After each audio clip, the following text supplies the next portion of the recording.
Hello, welcome. We are back. It is Tuesday. Hey peeps, how's it going? We're playing TaleSpire today.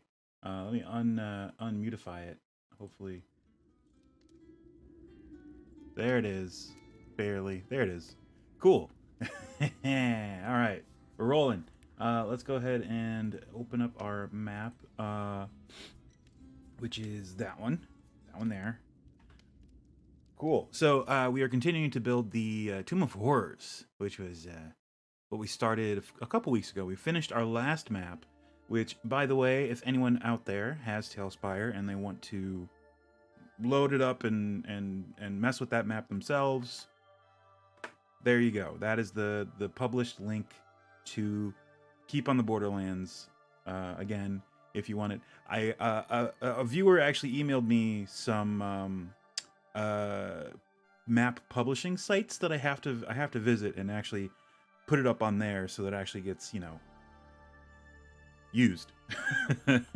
But hopefully this link works in the meantime. And you guys can, if you got TaleSpire, you can go ahead and play around and keep in the Borderlands. Use it for whatever. Change whatever you want. Ruin my hard work. No. Hey, it doesn't do anything on my end. It's all you do whatever you want with it.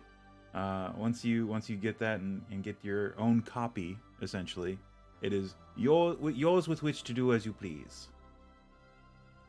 So yeah, last time we had done a lot of the front facing of the tomb, the eponymous Tomb of Horrors, yeah, these jungle treetops are really helpful in making it look like a hillside. A swampy hillside, which is what it's supposed to be. But we can also go ahead and add in like a couple like swamp plants, just to like, so it isn't all just and even like rocks and stuff. Oh, and there's also, if I can find, I think it's miscellaneous exterior. No. There's debris. What do they do with it? Farm? No, it's not a farm. Is it just nature? It's probably just nature. Let's see. Oh, there it is. Dot under nature. So we can let's go ahead and there we go. We can put in patches of mud so that it isn't all, you know, perfectly green and lush, which, you know, it's a swamp. It's gonna have muddy parts and gloopy muddy bits, and so we can like pepper that in here and there where we want, which might be a little time consuming because it's a very small tile, but hey, whatever, we got time. And again, there's also this little bush thing here we can throw in there, and we can even break it up with like stuff like this. If we want to add like a different color to the whole landscape, I guess that the actual top of the tree would be better. Yeah, like that. You know, just kind of mix it up. Yeah, I mean, it'll look hilly. Right now it just looks like a bunch of treetops, mostly. But we'll break it up. Soapy-Wan Kenobi, please tell me you aren't building the whole tomb. Oh, I'm building the whole tomb. I'm building the whole hillside and the surrounding swamp to an extent. But yes, the entire tomb, the hill it's built in, and the swamp that in which that hill sits. So buckle up. Let's see. Oh, here we go. It is under plant. The one I'm looking for. Where's the one I'm looking for? Where is that dang droid? Those dang droids that I'm looking for. Is it this one? I thought there was another piece to this. Oh well, that works. Yeah, like little swamp. We're gonna put little swamp plants in here. Just kind of make it, you know, whoops, look a little more swampy. And we'll put those. We'll pepper the hillside with some of that as well. There was like a. This came with like a stalk. Unless, did I miss it? There are the cattails. There's the cactus. Oh, there they are. There they are. These things. They look like bamboo. Yeah, these things. That's what I was thinking of. So, like, that. And we can, like, put those all up the hillside, make it look swampy. And we can put them over here, too. Oh, they come in singles, too. Look, they come in singles! Oh, man. When you don't want a whole 6-pack or a 24, you just get a couple singles, man. Sweet. No, we're just going to do this one here. And a little friend for him right over here. How about we give this tree a little friend? Looks a little lonely. There we go. And that works. Nothing right or wrong about this. You just do what you got to do. Oh boy. All right. So, we have the front. Oh, we have to continue on. Oh, that's right. We were gonna do more of this along here. That's fine. That won't take too long. Won't take too long. We will do this. Whoa, whoa, whoa. There we go. Wait. There. Down a little bit. About there. Rotate up. Right about there. And then down. Rotate. About there. And there we go. Can we get a little there? Perfect. Alright. And we're gonna have to close off that bottom part so as to make it but partially seamless. I guess we're gonna do this, that, and that, and oops, there we go. The quick tool for moving the grid is a little testy.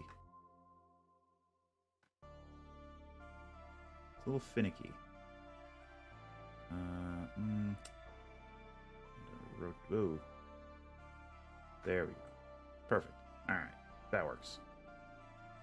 That works for me. All right, cool. Just doing this one little bit at a time, and we'll do this like this one strip, and then build out from there. I just want to get this little tiny strip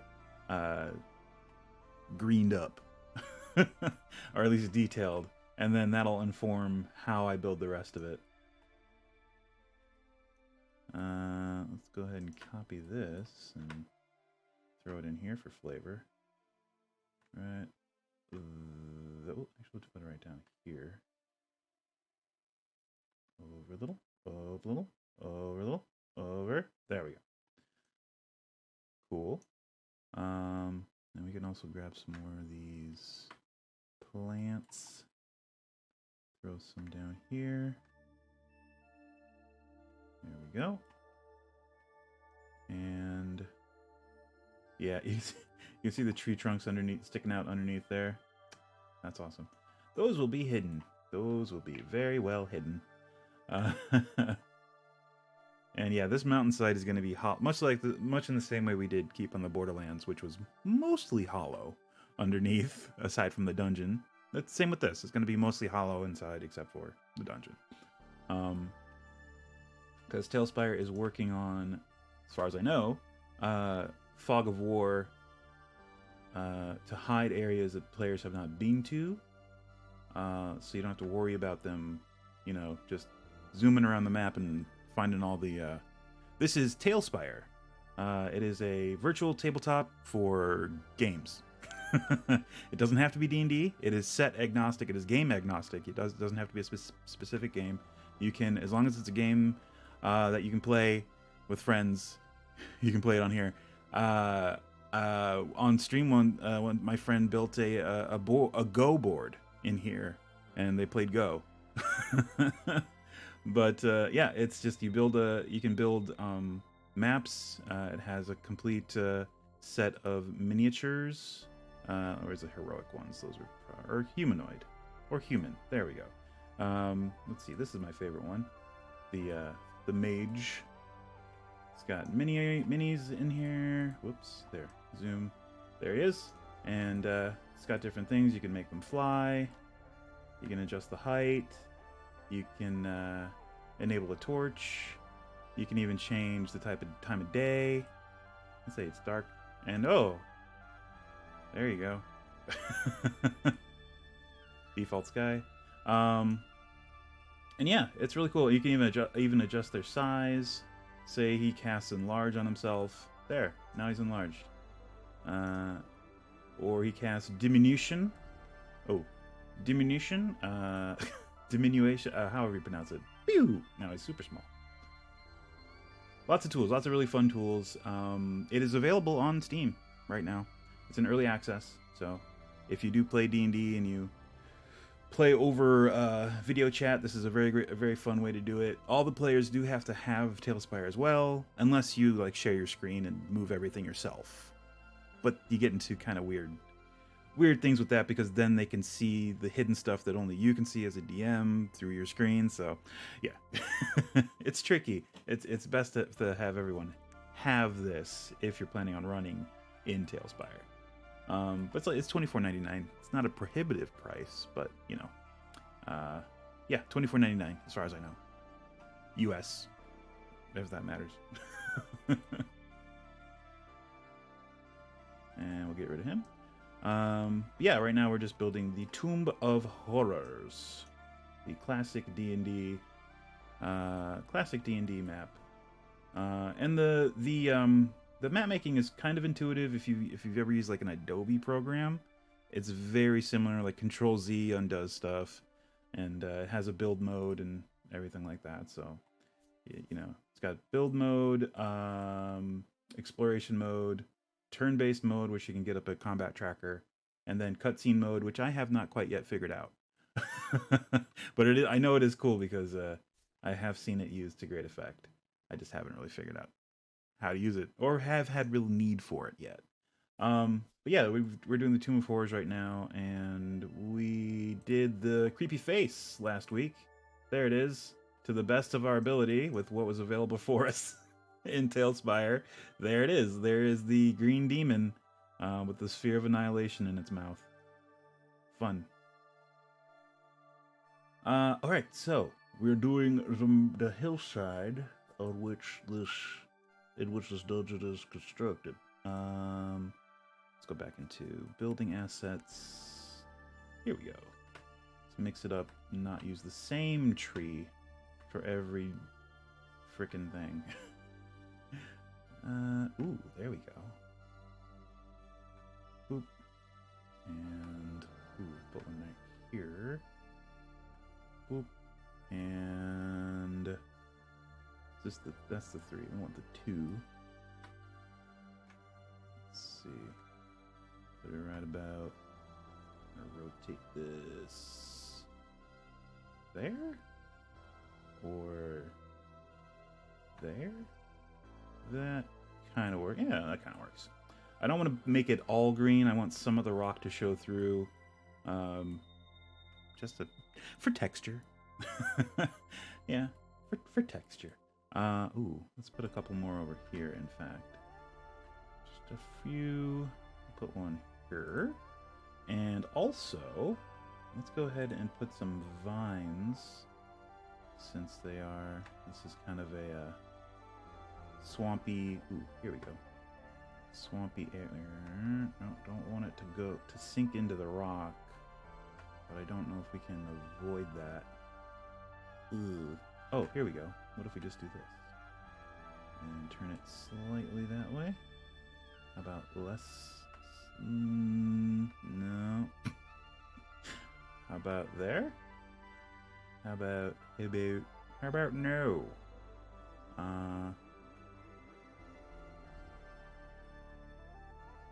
Where can I put this? Whoop. Oh. Sure. that works. There's also roots I can put down here. Don't know how No, these I think I'm gonna leave for like the, because we did some on the inside of this false entrance, and that looked really cool. I don't think I want to put them on the outside. They're more of like an inside interior thing. Yeah, like here. They look cool there, but I don't want to put them on the outside. These big tree trunks, these big swamp tree trunks, are actually working pretty good. So if we do need to do more, oh, that's actually a really great way to break this up too. Let's go back to tree. I guess I'd better get comfy. Yeah, we're gonna be here a while. This is gonna be weeks and weeks. We just finished up the Keep on the Borderlands a couple weeks ago. That classic D&D map, and I think here. Do I still have it on my clipboard? Yeah, here we go. You can actually, if you get TaleSpire, you can basically, I think, follow that link, and you can get the map in your, you can get the board in your TaleSpire, in your version of TaleSpire. This is from Tomb of Horrors, which is going to look horrible with my green screen. It's module S1, written by Mr. Gary Gygax way back in 1981, the year I was born. Ooh, interesting. It's the same age. It says 7881, so maybe it's 3 years older than me. Which wouldn't surprise me. Yeah, it says, yeah, I guess the first copyright is 78. So 78. That's early D&D. Oh, here, this is easier to see. It's backwards though. But yeah, Tomb of Horrors, module S1. Advanced Dungeons and Dragons. Oh yeah, it's straight up just Tomb of Horrors. The original.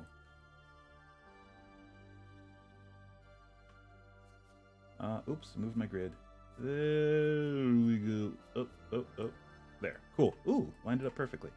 All right. What was I gonna do? I forget what I was gonna do. Oh, roots. Right. Derp.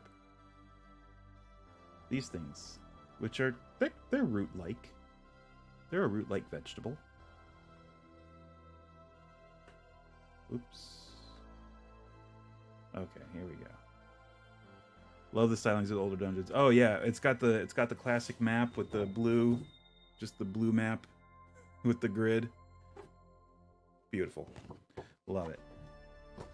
And that is what we were using for reference. I think if I throw this in here, yeah, sure. Do that, and then we'll do another one over here, just kind of poking out. And let's see, there is another, yep, there's another one hidden. So whoa, it's freaking out there. If we put this one, whoa, it's floating. There we go. Right about there. And we might be able to, oh yeah, we definitely can. We can like stack the roots so that they continue up. Oh, look at that. Look at that. Awesome. We'll just line it up kind of, because there's no way we're going to get it exact. And there you go. So that's just going to continue up. Well, maybe I should probably move that in a bit or rotate it. Works less good that way.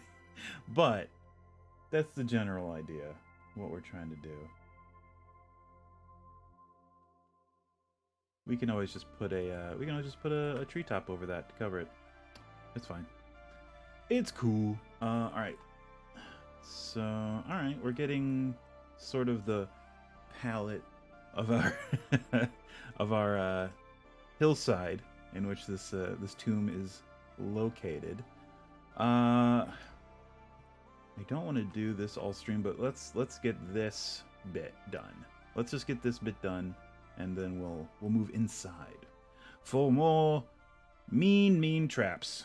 Man, this dungeon has some mean freaking traps. Whew. It is horrible. It is for DMs who really want to punish their players. And I I don't advocate that. I would say if you and I said this before, if you plan on running Tomb of Horrors in any iteration, because a Tomb of Annihilation is the new 5e somewhat version of this. It's less mean from what I from what I understand. I flipped through it. I haven't really run it yet or anything like that, but from what I understand, it is less mean, but it's still kind of mean. But if you plan on running a version of this original one, uh, let the players know that it is a meat grinder.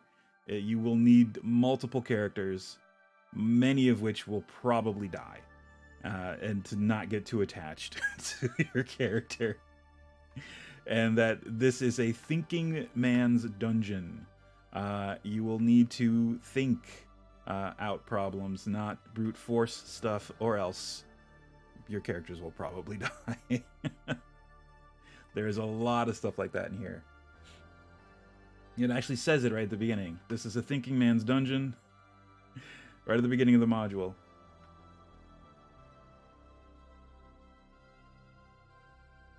Right, there we go. And we'll do one right here. And how about we rotate like that, not like this. I'd say this big one is just more versatile because I can rotate it and change, yeah, and change basically its facing, and it changes it becomes the shape that I want. Gonna run a Tomb of Annihilation game when I was in college, but nobody actually finished their characters before. Yeah, that's one of the pitfalls of trying to get a game running is like initial player interest, which I've run into a lot. Is just trying to get people like, okay, we're gonna run something, and you made a character, and like, like, yeah, okay. Meanwhile, as a DM, you're doing like 10 times the amount of work just to get everything to a place where you can actually run something. And then you have this little project that you want to share, and you can't because your players haven't gotten their shit together. It's like, really, it's just a character, and sometimes you want to take the reins and just make the character for them. Do not do that. Never do that. Let them make their own character. Help them if they have questions or issues, but let them make the character they want to make. I have fallen into this trap of making characters for players just to kind of get things rolling, and no. Because what you end up with is a player that doesn't know what their character can do, and isn't emotionally attached to the character, which is, it may or may not, for a module like this, you don't want them to be emotionally attached. Which, I mean, in this case, you can make pre-gens. Pre-gens are something completely different. You just make some pre-generated characters and just have like a pile of them, and then just show up for a game. Just say, okay, come over here. You don't have to roll characters. Just come over. I have the characters ready. Just pick whichever one appeals to you, and yada yada. Don't get too attached though, especially if it's this module, because it might die. That's something different. That's for pre-gens. It's like, okay, they're supposed to pick. Everyone's picking their character. No one is creating their character, so everyone's kind of on the same page. And in the first couple sessions, it's like, well, which is the same for any D&D game, any campaign, even if they rolled their characters. The first few sessions, they're figuring out how the characters in the party all work together and what their own characters can do. So if you're starting at a lower level, like 1 through 3, that's not so hard. But if you're making characters for a player and the character's like level 12, they're never gonna fully understand what their character can do. Especially if you only game like once a week or twice a month or something like that. It's just not gonna gel with them unless they get really invested, which is unlikely to happen since they didn't create the character themselves, so they don't have that connection to it. And I do this mostly for a living. Um, I mean, I don't make a living doing this, but I do it for a living. So you know, I get invested in my campaigns and everything, but I can't expect my players to, because you know they have life stuff. Running a few games in the before times, doing Lost Mines, and 2 of my sessions spent 3+ hours in Neverwinter, visiting all the shops and playing for music and stealing from people in bars. Hey, that's how D&D games devolve or evolve. I mean, yeah, I mean they're gonna play what they want to play. The trick is to always, I mean, especially for games that kind of deteriorate into murder hobos, or straight up night thieves, that kind of thing. It's like, oh, I'm gonna steal this from this. Just create stakes, make stakes in your game. Like sure, they're gonna do some terrible stuff, and it might screw over a few NPCs here and there, but there will be consequences. And not like, oh, a meteor hits you, you're dead. No, like realistic consequences. Okay, well, go ahead and roll stealth a couple times, and eventually they're gonna screw up stealth or sleight of hand or something like that, and they're gonna draw the attention of someone that they really don't want the attention of, either the city watch, or maybe a wizard, or an assassin with a Batman complex or something like that. It's like, this man's ruining our city. They're stealing from us. It's my duty to take them down. Which is less fun. Like the city watch should be baseline. And I mean, sometimes that's effective enough. Just having the city watch be like, oh, okay, I see how it is. There's we got some murder hobos in town, huh? and now the players really have to watch their step, or if they were in the good graces of whatever ruling entity or whatever was in wherever they're located, like the mayor or the one of the masked lords, whatever. I mean, I doubt it would get that high in the hierarchy, but just like, yeah, I mean, just create stakes. Just make it so that if they do so much bad stuff, it has an effect on the wider world. Had our seriously poor adjusted wild magic sorcerer burnt down large majority of Elven in the night and managed to blame the red brands. Oh, yeah, that'll happen. That'll happen. Oh my god. Wow. Yikes. Whoop. Let's rotate. Whoop. There we go. And my phone's going crazy. Let's see. I had one. This was in my home campaign. One of the characters was playing a character from the Feywild, and mischievous Feywild type character, and they decided to steal from the general store, which I was like, all right, sure, sure you do. And I had them, roll stealth check and all that stuff, and their reasoning was that they're from the Feywild. They don't understand, ownership or anything like that. It's foreign to them. I'm like, okay, why are you being stealthy about this then? If you don't know it's wrong, why are you stealthing around like it's wrong? But anyway, I had them roll stealth, and they were a stealthy character, but eventually they rolled poorly, and the city guard took notice, and despite all their tricks and everything, the city guard managed to corner them and bring them before the Lord Warden, and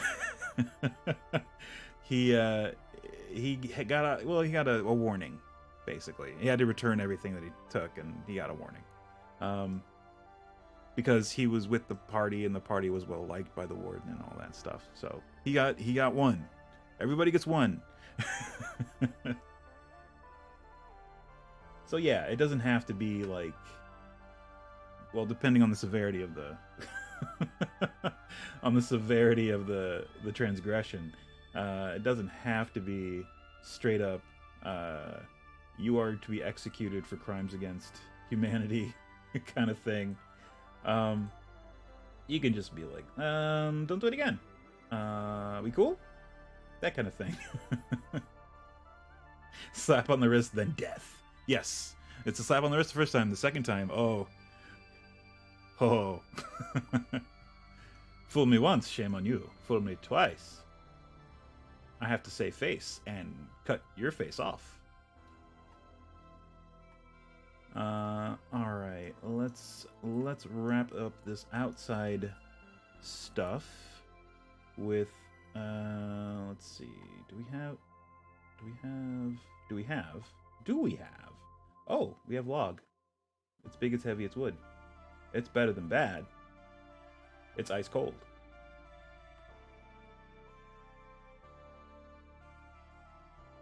I'm gonna put one right here. Actually, this would look better over here. Yeah, with all the other viney stuff. I'll put it right here. Boop. Cool. All right. Right. Let's see here. Ooh, palm trees. No. Let's see. Let's do a few more of these here.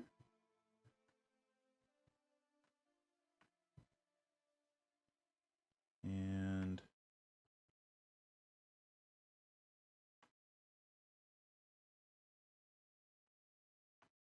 see if I can get this to just barely.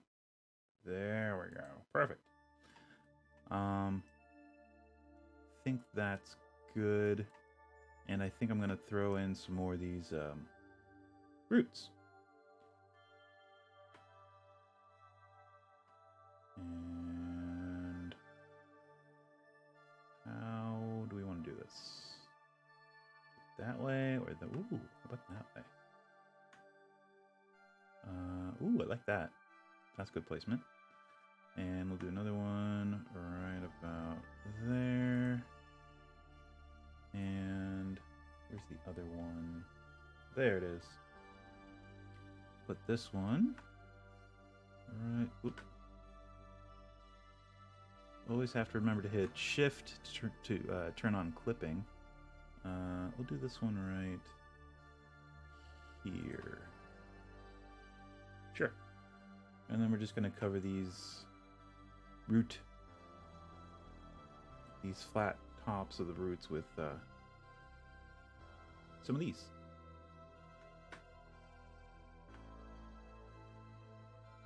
Boop. And move that down and in like that.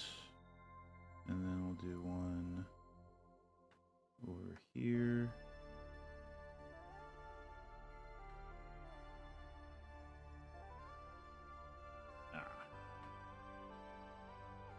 That, and we'll use the three fir,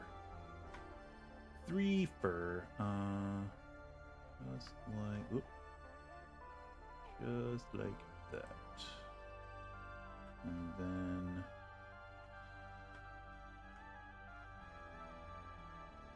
yeah, one of those right there. Beautiful. All right, cool.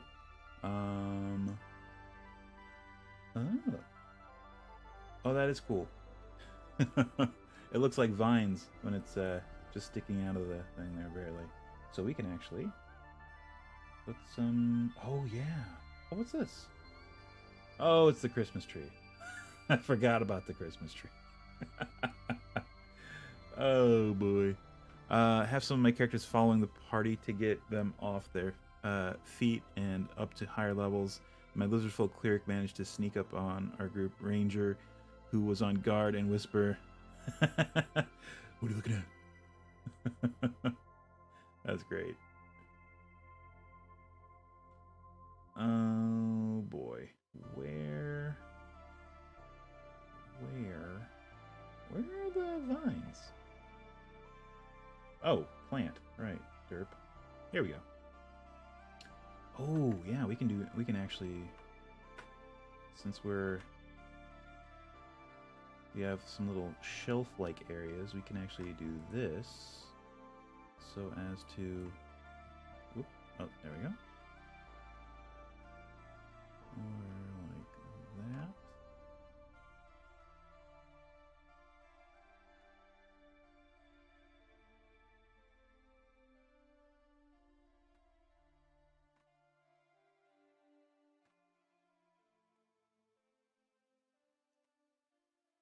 Yeah, and we can even like put it along the floor or the ground here to just kind of make the green stretch out and down. It's sort of the same texture as the treetops that we've been using, so kind of works. Oh wow, that's all very flow. Whoa. Oh yeah, we accidentally moved that one. Boop. Boop. There. All right, let's just select the right thing. There. Yeah, one thing we have to be careful with most of these like props is that they are not beholden to the grid. So you really have to be careful where you're placing them, because if you don't pay attention like I just did, they will be floating above where you wanted to place them. Alright, so there we go. Now it looks like it's integrated more into what we're trying to do. And we can even throw in some of these little vines here and there. Whoop, like that. And up a little, and bam, done. But yeah, this is gonna be a lot of work. There's gonna be a lot of little bits and pieces like that, of like a little touch here, a little touch there. Oh, there we go. And rotate it slightly up to there. Rotate it slightly there. Cool. Maybe pull it down a little. Sure. That works. Let's copy this. All right, it's coming along. I mean, that's starting to look like a overgrown hillside. Whew. Yeah, it's gonna be big. It's gonna be big. It's gonna be a big hill, because we gotta encompass all this. We gotta do all the way around, and we're gonna make it as, I mean, this is the only side that's very, I would say, straight, because the rest of it's gonna probably be gonna curve around, because nature doesn't really do straight lines that often. So yeah, all right, cool. I think we've done enough on the outside here for today. I want to do a little bit each day we stream, just to kind of add to it, but I don't want to make it the entire stream. So we're gonna move inside. We're gonna move inside to the rooms, to the fun bits. I mean, these are the pretty bits. Now we're gonna get to the fun bits. All right, so we did this room, which is the Hall of Orbs. And in order to depict the orbs, we use the mirrors. The mirror tiles, and each orb is like differently colored, and some of them conceal secret doors. As you can see, there's one here, there's one here, there's one here. Depending on how the players enter the tomb, they could be coming from this direction, or they could be coming from this direction. They possibly could be coming from over here. I think there's a way to get in that way. I don't think it's very survivable, but I think you can get it from here because there is a trap door in here, but that leads from a very unpleasant place. So if they survive that and manage to enter from that direction, good on them. Good on them. I'm going to replace this with something else because I realized I actually have a tile that I can use to depict what I wanted to depict, which is under here. It's under merchant, and it's one of these. Any one of these shrouds or tent things. I can just put this here, and that basically accomplishes what I was trying to do. However, well, I can just do two. Two works.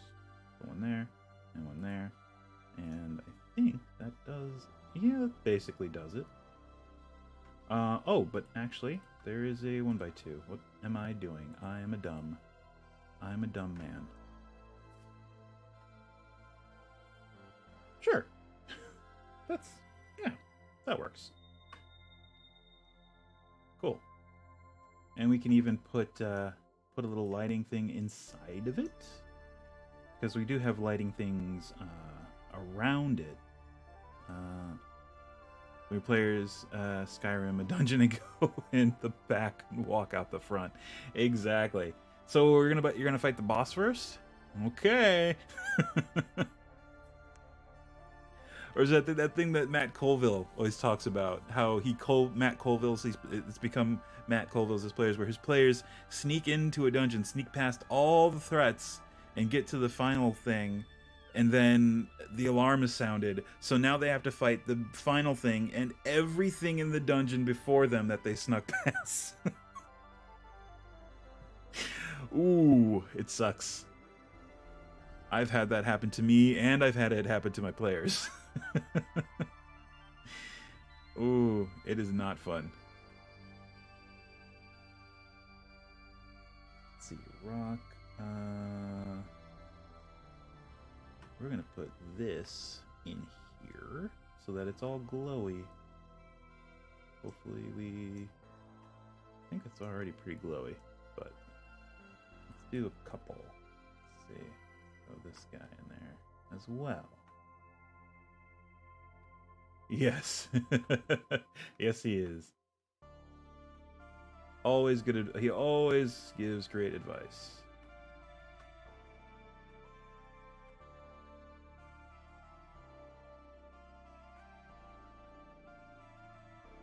Oop.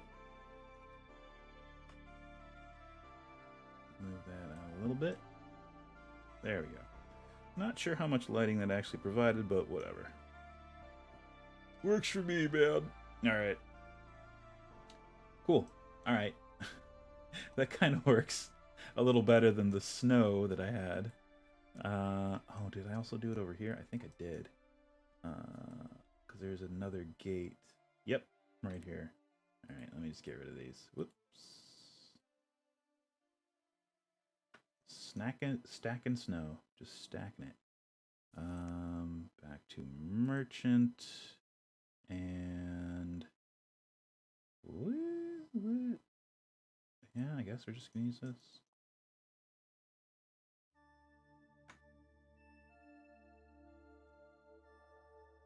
And I think this gate also glows.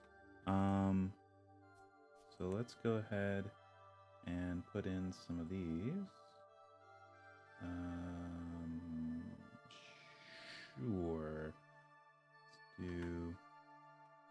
And actually, we can just put this here, and we can put this down here, and ooh, that's cool. That's going pretty neat.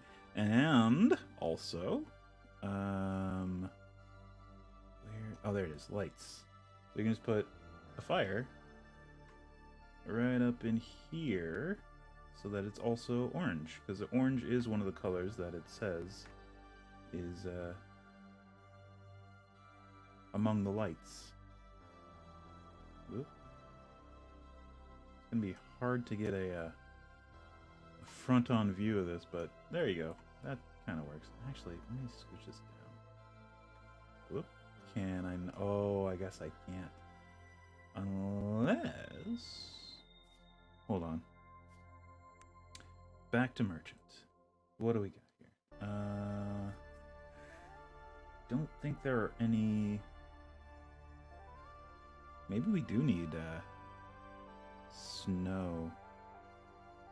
I guess nature. I guess I'll... Oh, wait. This? So this? No. That? No. Or we just leave it. I'm fine with leaving it. It's mostly. Let me see. Is it under props, nature?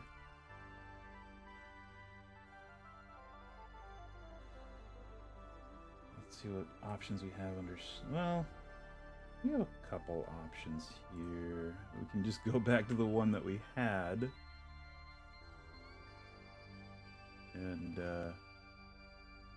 but that's gonna look a little different. Oh, what am I doing? I am a dumb. Merchant, this. We just layer it. We just layer the frickin' thing. Here, we put it here. Then we move it down like that.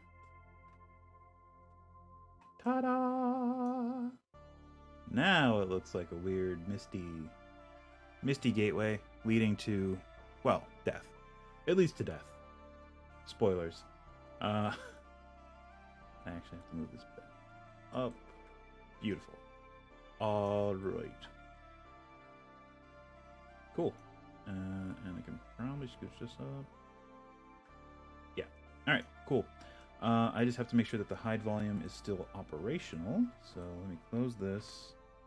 Edit hide volumes. There it is. And I think it'll work, right? Let's toggle visibility. Whoa. Okay, we need to fix that.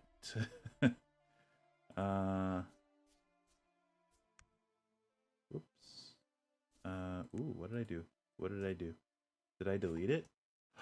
No. Oh well. We can fix it. So there and then down. Don't want to go down too far. There we go. That'll do it. And then toggle visibility. Beautiful. Beautiful. Beautiful. All right. That's all we wanted.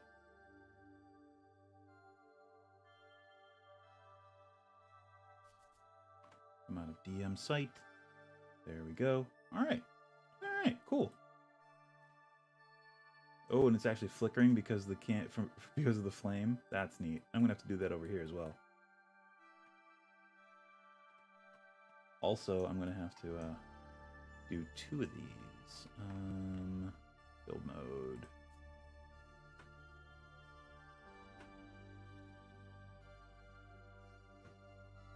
Bam.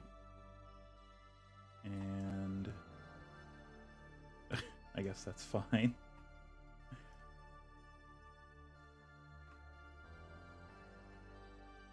Okay. Let's add the fire. Where is it? Lighting in props. Props. Lights. There we go. And the flame. Clipping turned on. And we'll throw it in here? Does that work? Oh, it's sticking out a little bit. Hold on. There we go. Oh, it is. Yeah. Oh, man. Hold on. I can hit Control Z. There, that gets rid of it. Gotta move it. I guess we'll just put it here. So long as it's not sticking out. And let's take a look.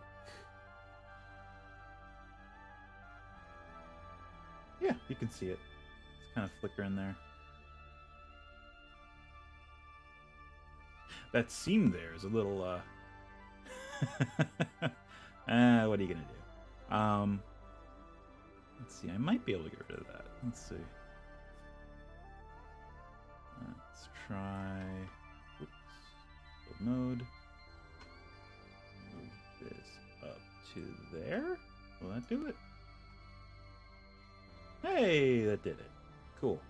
All right. Perfect. Just a little bit of ingenuity, and we did it. Cool. All right. So I did want to fix that. The other thing we have to do is this hallway. There are several pit traps that we have to build. Several. Okay. So there are a total of, including the one that we made, which is over here. Let's see if I can uncover it. There it is. This pit trap, including this one. There are 6 pit traps to build in here. Fun. Okay. So we need to determine where they are. And let me turn on my flashlight. There we go. Yeah. I always forget about the flashlight. So we have this entry. Let me read the description of this again, because yeah, it looks like the pathway, which again we might be able to make because this hallway says that it has some red tiles in the mosaic that denote a path that leads down to the other end of the hall, and that if players follow that path, they are gifted with a clue from a Sararak. It's more like a taunt, if you want my opinion, but all right. So 3, enter the tomb. Even a bit of daylight entering through the closet will reveal that this is an unusual tunnel. Bright, brilliant colors are to be seen everywhere. The stones and pigments undimmed by the passage of decades. The floor of the corridor is a colorful mosaic of stone with a distinct winding path of red tiles about 2 feet wide. The line snaking its way south down the corridor, easily visible to the onlooker.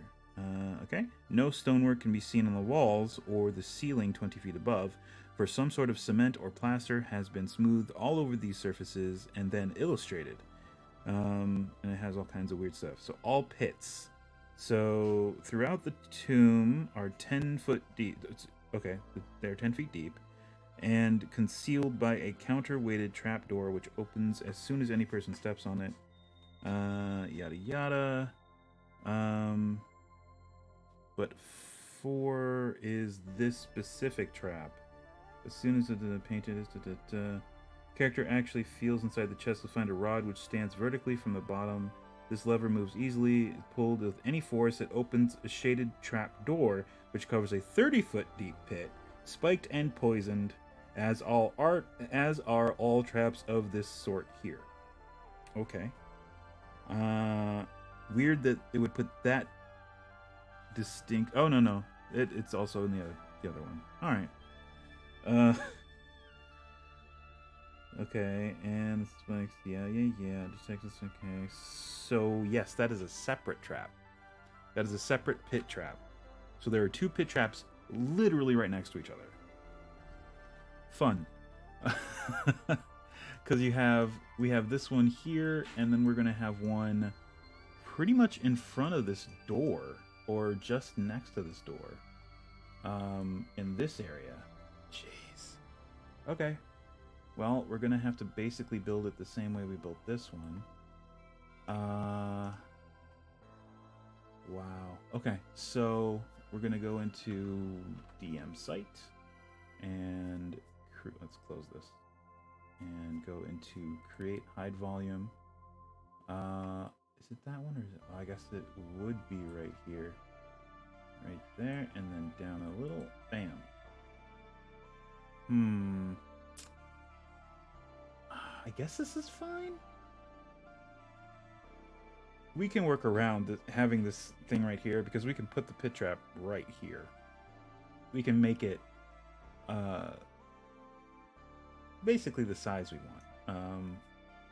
And part of the floor is already made for us. Sweet. So let's get out of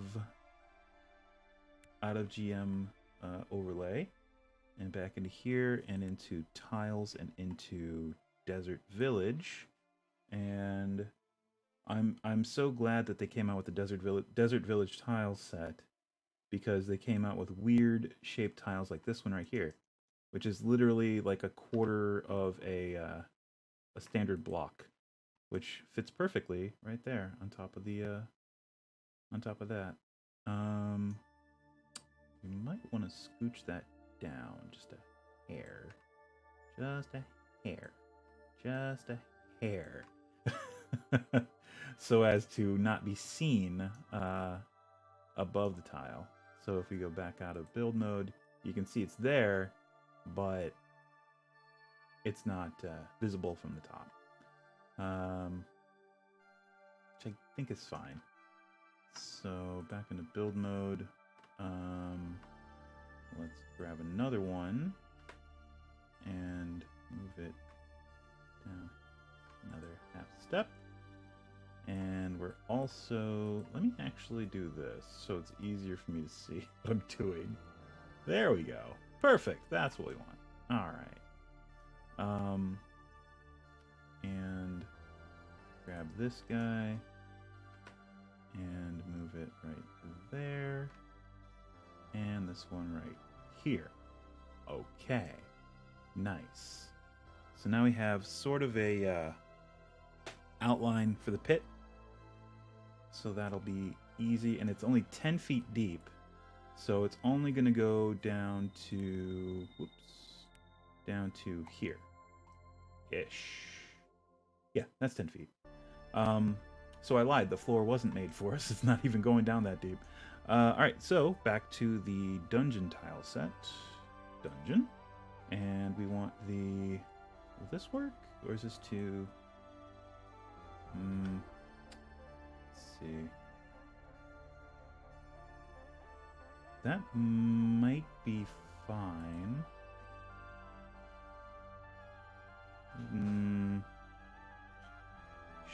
Sure. Let me take a look and see how it looks up here.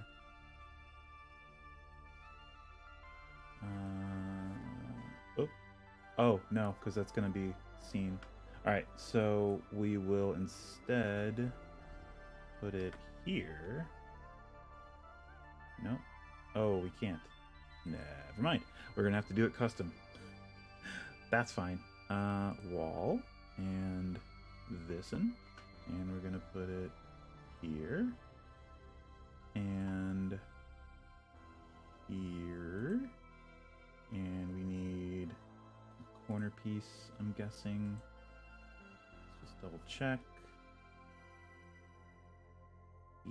Yes. Yeah, that's right. Cool. Okay. And that is only 10 feet deep, so cool. Let's go down half a step, or 2 half steps, or a full step, if you will. And we'll put down some floor. Make sure it's not sticking too far into the adjacent... Nope, it's fine. And just do a couple of these there, and ooh, turn on clipping. There we go. And one more right there. And we also have to do a wall here, which is not difficult. Let's just throw that one right there. And there we go. All right, there's the pit trap. Almost. We do have to put spikes. So those are in props and traps and treasure. And there are the spikes. So we will turn on clipping and just kind of eyeball this, but keep in mind that this does not adhere to the grid. So it will not snap into place. So you can easily end up with wonky spikes, I guess is the correct term. Wonky spikes. Yeah, wonky spikes. There we go. there's another pit trap. Boom. Whoop. Too far. There we go. And if we go back into DM view, we can toggle visibility, and boom, there's a pit trap. And whoop. What do you? Well, let's go. Whoa. What is going on? Oh my God! Why did I move that down so far? Oh, there we go. Toggle visibility. All right, so there, 2 pit traps right next to each other. Fun times. Fun times. Damn.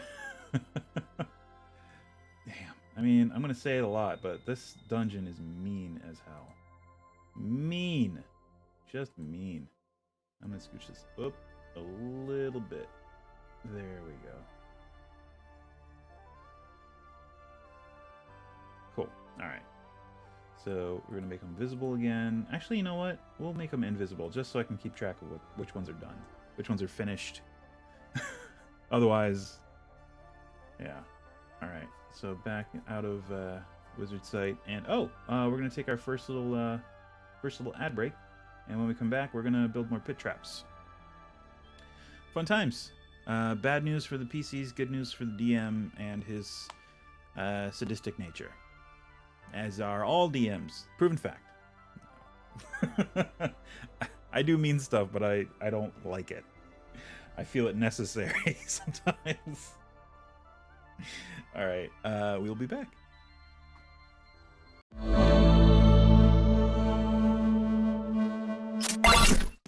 Hello, we're back. Hi, how's it going? I'm gonna turn the volume back up. Get that wizard smoke. Best song in TaleSpire. Wizard Smoke, hands down. Okay, so we have these 2 pits done. Guess what? There's another one right here. Literally right here. Okay, so you know what? We're going to go in. We're going to make another hide volume. And we're going to click and drag these 4 tiles. And click, drag down a little. There you go. Ooh, that's going to be tricky. But I think we can do it. Can we get rid of that? Hold on. Let me see. This is where it starts to get tricky. Back into build mode. Let's cut away from this. So can I guess I can do without that. That's fine. I'm fine with it. Because we're just going to have another pit right here. Sure, that works. And actually, this actually makes it very easy, for me to build this out. Because now all I got to do is grab one of these, copy this, and I'm also going to have to do that, and that.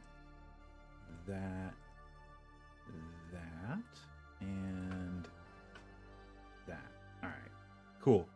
And then I'm going to copy that and meld it into the wall there, and there.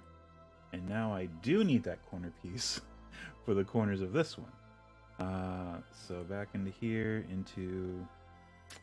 Just let me put this down here real quick. There you go. Into dungeon pillar? No. There it is. It's close. It's close to the pillar section.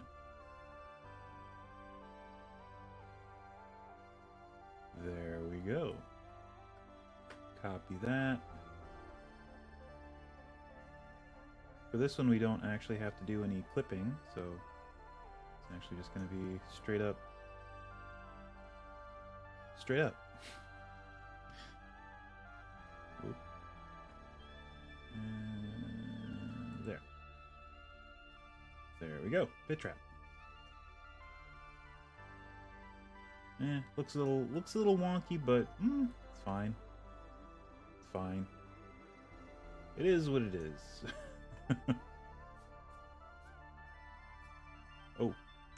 Also, I want to go ahead and throw down some more of these. Right there and right there. Yeah, that should be fine. Actually, do I really need those? I don't think so.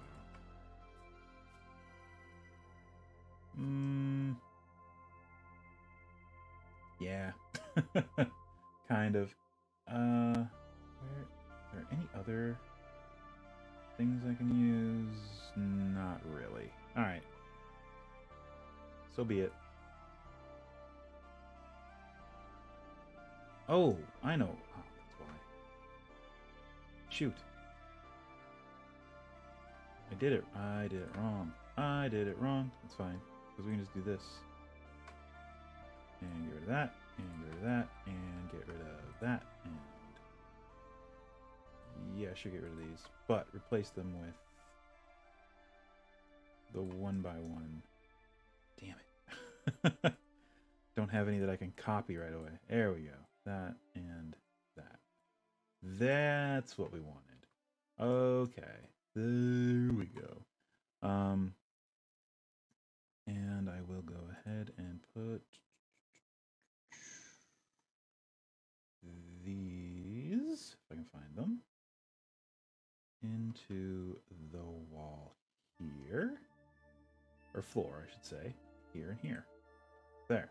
Now, when I edit this, when I toggle the visibility on this hide volume, let's see. Boop. Whoops. Did not want to do that. There we go. Whoa. What happened? Oh, did I just delete that? I think I deleted that. Oh, damn it. Alright, let's get out of this and back into here. Back into build mode. Move my grid. Whoops. There it is. And make sure it's at the right level. It isn't. Still not. There it is. Okay. And wait a minute. Why is it? It's showing that one is there but hidden. Weird. Alright. There. That was weird. Okay, I've never had that happen before. Okay. There we go. Now it's working. Alright, good. Whew. Alright. Yep, lots of pit traps in this hall. Yep. And there's another one. I believe 10 feet south of that one. Yep, it's right here, right in the middle, right in the center. All right, cool, very cool.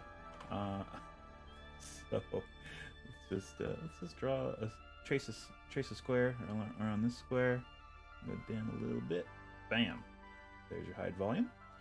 This one, thankfully, is not adjacent to any of the other pits we've made. So A, there's no overlap, and B, it's not adjacent. It's not like right up against the wall, so we don't have to do anything janky with that. This is just going to be a straight up pit. All right, cool. Let's see. How are we going to do this? Oh, I know. It's only 10 feet deep, so it's super simple.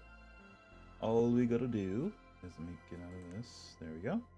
And back in the build mode. Thank you.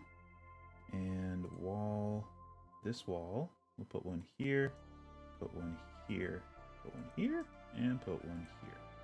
And then all we do is drag them down through the floor. 1, 2, right about there. We can fine tune it afterward, but that's essentially the gist of it. Then we take these and put them at the corners, just to make it contiguous.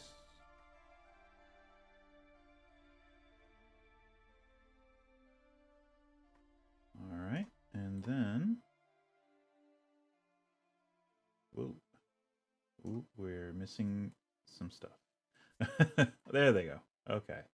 So we're going to have to level everything with these two here. So we move that one up to there. That I think is already level. Yep. That up to there. That up to there. That up to there.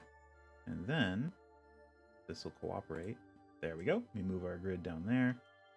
And yeah, just make some floor. I'm gonna have to...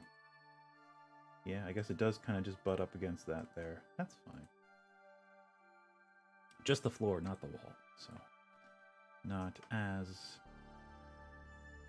bad. This here. Oop. Oh, I guess if you have space for these, you can just run it up against the wall and it will just kind of orient itself in the corner. You don't have to worry about them overlapping or floating tiles.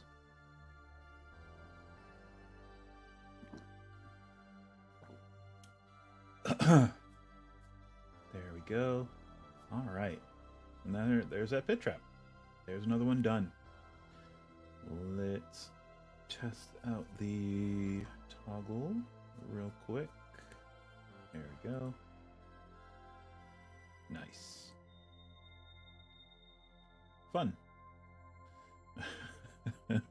Fun for everyone. Mostly the DM. All right, so this is clear, and then it comes over here, and there's another pit trap right here. So let's draw another hide volume. Right here, and down a hair, and there you go. Okay. Let's see here, move this up a little bit. There we go. Cool. Let's move this up here, and Desert Village, because we're gonna have to do this anyway, so might as well do it right now. Go ahead and put this here, and this here, and excuse me. And we'll just move this down. Oh, I know. We already know how high we're building it, because we have this as a baseline. So we just go back to dungeon, into wall, and this guy. Bam. Dunzo. Alright. And we're gonna need the corner piece here and here, as per usual. And we're gonna need floor, but first, let's go ahead and copy that and just build this. Oh, I guess we don't need those for there, but we will need them on the other side. There and there and there. And, alright, we have the basic outline. We can now cut away and finish it up. So copy this, one there and there. Copy that, pop one there, and bam. Haha. Put that there, and then there, and there, and then over here, and then one here and here. And copy the spikes right there, right. Whoa. Whoop. I had it, and now there, I guess. Okay, there we go. Hold on. Let's undo that. Copy that. Place that one there. Then turn on clipping. Alright, here we go. Now we're doing it. Always wonky when you have to use an asset that isn't fixed to the grid with clipping. Because you really got to eyeball it and be careful. Or just say screw it and say that's good enough. Oh, come on. There. That works. Just a nightmare of pit traps, this hallway. Alright. There's that one. And now the last one, which is over another 10 feet down. Oh, wow. It looks like they forgot to draw a line of the grid. Ooh, I found a misprint. That makes this worth so much more. It's the misprinted one. No. So there's another pit right here. Yeah. Fun. Fun. Let's draw another hide volume. And down roll. And there. Might be down too far. Let's scooch that up. There we go. Cool. Alright. Exit here into build mode. Let's get our grid where it's supposed to be. There. Perfect. And Desert Village. There it is. Just using these as like gap fillers, because if we take away if we toggle the visibility of this and we have the pit underneath, there's going to be a gap right along here, so that just kind of covers it up. It's a very small thing, but important. Alright, so I'm going to copy that, put it there, and then same as we've been doing. Oh, that's because that's in the wrong spot. Whoa. I'll go ahead and collapse my library, because once again, it has gotten in my way. Alright. There. Yep, there it is. Okay. Dang it. There, and ooh. Right there. And, peel away here a little bit. A little bit more. There we go. That, and corner piece. Thank you. Corner piece. And yeah. Now, if I were smart, I would have just selected this pit and copied it and flipped it around and pasted it right here. But I'm not smart. So I did it all over again. Oh well. Hindsight is what it is. There we go. And that, and then there, and then there, and then turn on clipping, and right there, and right. It's always the last one that's hardest to line up. Ooh, there. Good enough. Alright, cool.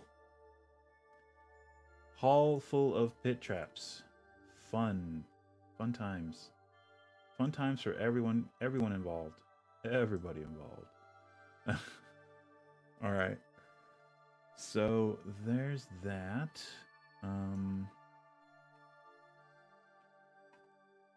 Cool. There is something special about this last little pit trap, though. It's 10 feet down. Great. Which leads... That's interesting. That doesn't line up with this, unless it's a secret under one of the spike pits, or pit spikes. However you want to phrase that. Or maybe it's just deeper. I would say it has to be. Alright. Cool. That's fine. Because right now, I believe it's level with the... Yeah, it's close. Well, maybe not. Hold on. Whoops. Okay. It is... it's a little bit below it. Okay. That's... to be expected, I guess. Cool. So you know what? We're gonna lower this pit. This pit's gonna have to be another 10 feet deep. So about there, or there. I think about there, and then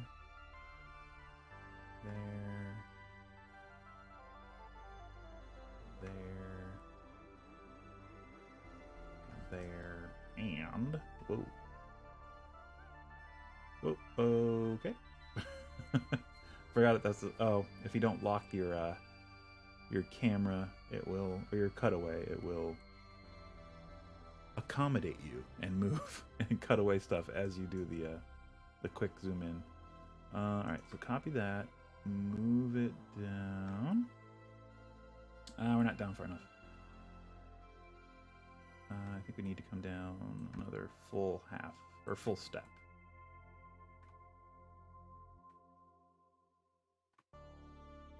We still have to grab the spikes too. Copy that one. Turn on clip. Turn on clipping. Let's see. There it is. Perfect. All right.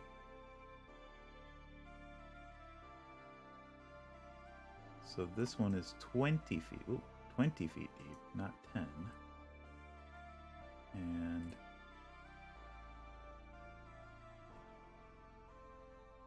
copy that. Beautiful. Okay. And the reason that it is 20, actually, let me replace this with something else. And also, let me do this. Whoop, boop, boop, boop. There we go. Not really. Sorry. There. Yeah, this is where it gets. I might. I don't know. Oh yeah, no. I'm just gonna replace them. Here, I'm gonna delete that one and pick that one up. And no, I'm just gonna. Oops. I'm just gonna place my grid. I'm gonna copy one of these, and now I can just place it, and I'm 100% sure that it's gonna line up with, or at least line up reasonably well with what I'm trying to do here. So this pit contains a secret door. After you fall in it, there's a chance you can find it, and it leads to another area beneath this room that is similarly horrible. We already did the trapdoor here, I believe. Let's see here. Yes. So if we toggle visibility, you can see that is the trapdoor that leads down into the area beneath that. This is a tricky area, so I'm gonna have to read it again to figure out what the heck I'm doing. What is this? Oh, right. That's fine. Okay, back into build mode. Our grid is where we want it. Let's go to Donjon. And we're going to do a door. This is going to be tricky. We don't want a door. We want a wall, of course. And we're going to put 2 of these in here. And one of them, we'll say this one, is a secret door that leads into a passage, from the look of it, a rough-hewn passage that leads to the other secret door in room 13. Okay, so we want to go back into Wizard Site, aka DM View, and we're going to do our best to okay, there we go. That at least gives us a bearing. We're going to do that, and oh, sorry, create hide volume. So there. Cool. Okay, perfect. That's exactly what I wanted, because I didn't want to hide the spikes. That's the thing. About the spikes, I guess I could it's fine. It doesn't matter. That's fine. Cool. So toggle visibility, there it's on and off, and that works. Cool. Back into build mode. move our grid down. So the passage that this opens up into, it looks like it's a 5-foot wide passage, so big enough for single file movement into. So we want to do cavern. I'm not sure if we want to do cavern floor though. I don't like the cavern floor, honestly. Do they have like a stone? I'm sure they've got like a stone floor. Let's see what they have in nature. I don't know. The cavern floor just is too like this. This is perfect. This is pretty much exactly what I would be looking for. But that's desert. I mean, that's fine. I don't care. I don't care. You do that, I suppose. Is it 2x2? Because we're gonna have to do walls on either side. So if we do that, and that comes out 20 feet and then turns, right? Yeah. So it turns right there. And, oops.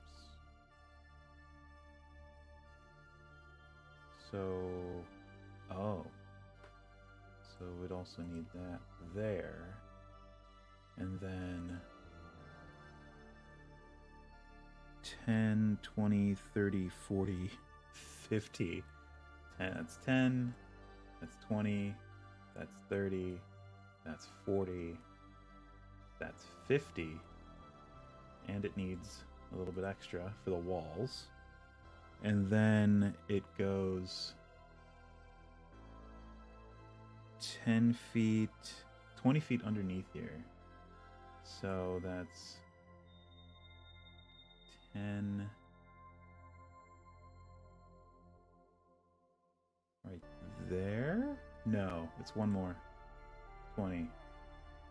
It's right about there. So it should be right about where the secret door is. Sort of. We had it right here, right? Let's double check. Yeah, it's right there. So maybe we scooch everything over down one more. Yeah, we got to scooch everything down one more square. Oops. Not a big deal.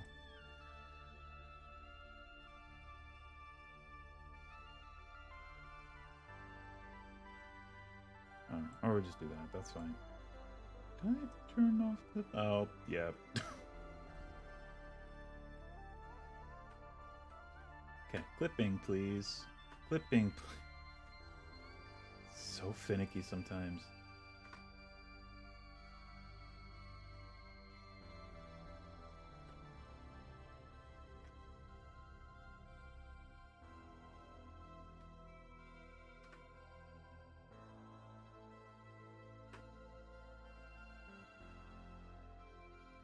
And we're scooching this.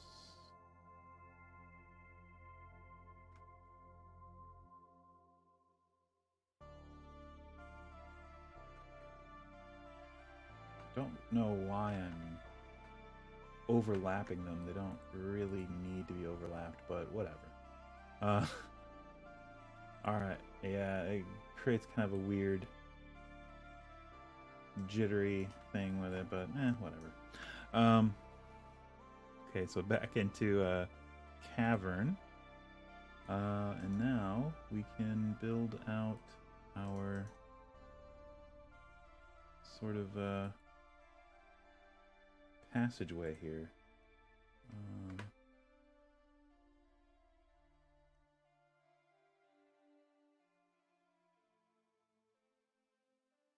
Sure, that works.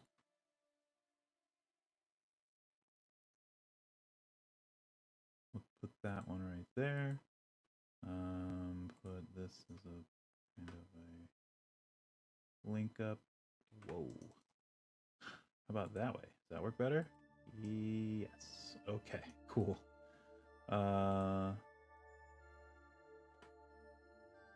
there. Okay, cool. They only have one straight piece here. Huh. It's disappointing. Alright. Guess I'm just gonna have to make do. Kind of alternate it.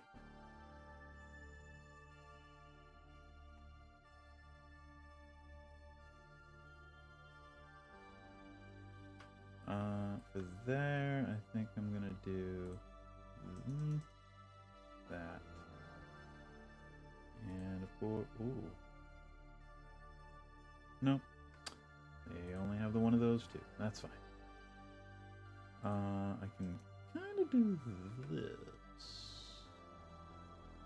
Yeah, that works. Oh my gosh. The gaps this is creating.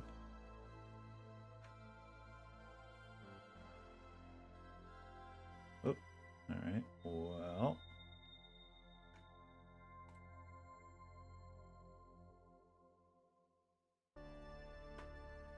Let's go ahead and overlap. And sure. Overlap there. And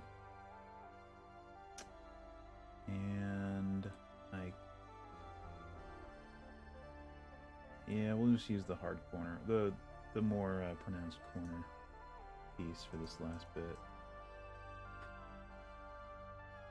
And this guy. Okay. Cool. Something else with this. So, let me read 13 here, because it's 7 and 13. It's two separate situations, creating one mega situation. Or maybe it is just 7. Maybe, yeah. Let's see. Forsaken prison. Okay, cool. That is what 7 is. This miserable cubicle appears to have absolutely no means of egress, and even a magical means of detection will not indicate any. There are 3 iron levers about 1 foot long in the south wall of the chamber. These levers will move horizontally or vertically, singly or in combination. Only the act of moving all 3 together, upwards or downwards, will have any results. Moving them straight up opens a small trapdoor in the center of the ceiling, 10 feet above. Pushing them simultaneously down opens the entire floor, a 100-foot deep pit with no exit. Damage from the fall. Oh, yeah, it's death. It's 10d10. It's 10d6 in 5th edition, I believe. The floor will automatically return to the closed position in 1 turn, thus sealing any inside the pit there until another victim triggers the drop away again. The ceiling route is a 3-foot square. Okay, so that leads up to that. Oh, so that's not a tunnel? Is that just what's underneath? The ceiling route. Let me read this. The ceiling route is a crawl space some 3 feet square at the place it turns east. There is a plug in the ceiling which can be detected only with magical vision, means, or if a character has sense enough to test secret doors by rapping. Drop in some sick rhymes. Secret door detection will not be of avail here except as noted. Eventually the small tunnel leads to a magical one-way door which opens in the pit side as shown. The players are back to square one.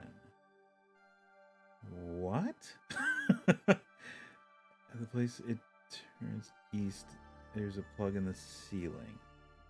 This is bizarre. This is not described very well in 3D. Because there's a secret door. This is like adjacent to room 13.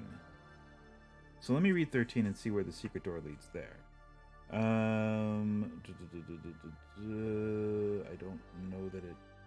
don't know that it says. Oh man, what are we looking?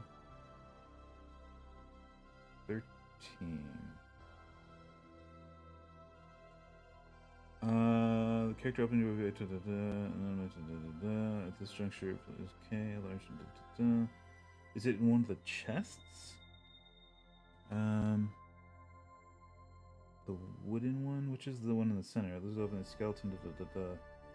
All which magic does not affect the can be turned. Okay. It doesn't say anything about the trapdoor. Weird. Is it 6, 5, secret, 13? Where would this description be? Would it be in 3? Would it be part of that mess? Maybe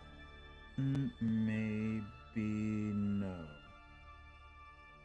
No. Okay. Huh. All right. Well, I guess it's open to our own interpretation.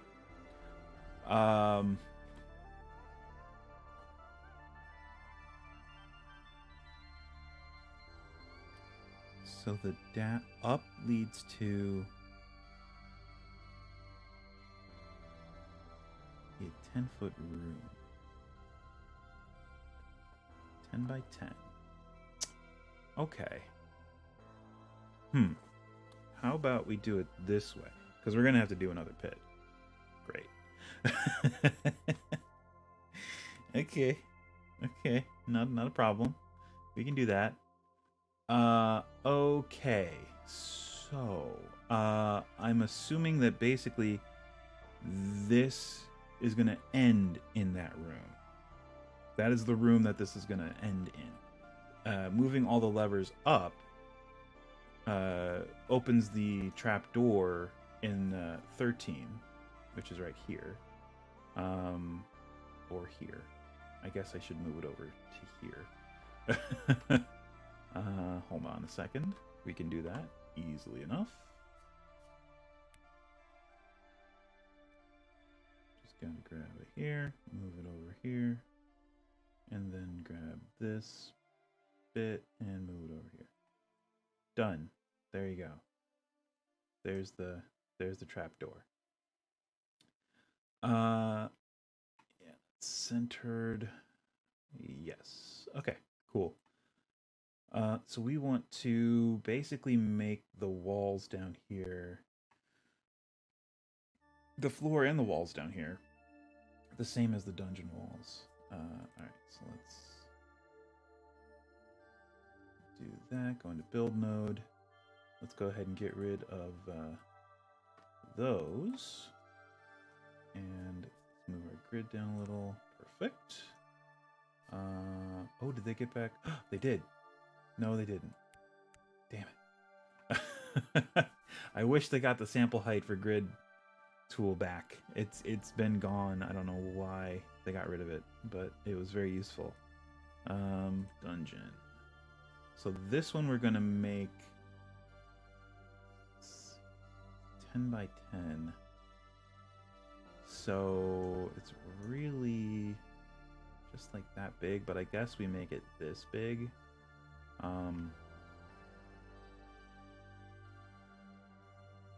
Or should we make it, we should probably make it encompass a 2 by 2, but it has to also, weird. Okay, so a 2 by 2. Sure. Let's see. So if we do that, and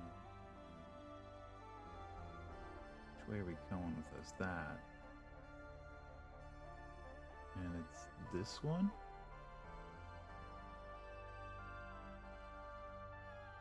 So there, now we have the walls. Because we want the floor to drop away right in the center. Oh no, I got it. Yeah. Okay, no, this is good. So for the walls, we're actually just gonna use the stair block. This thing. So these are the walls. Super simple, easy to do.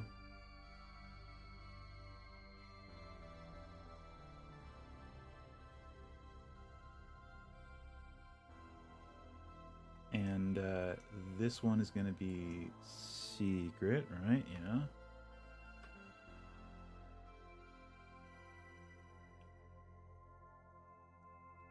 So the levers, I think if you... It says you can push them up, down, left, or right. So I think left just opens this. But then that leads them down this path to this, which is a spike pit, which is a covered spike pit, which is going to be difficult to navigate. So they're going to have to come back and try another option. All right, let's use that guy. So there are 3 levers in the wall. Fun. We can kind of do that. Let's see what we got in props. Nothing in traps and treasure. Interestingly enough, nothing. Maybe Grim. Do they have any thing that comes off the wall in like a lever-ish way? Yeah, kind of like this. Sort of, but not really. We could do that, but no.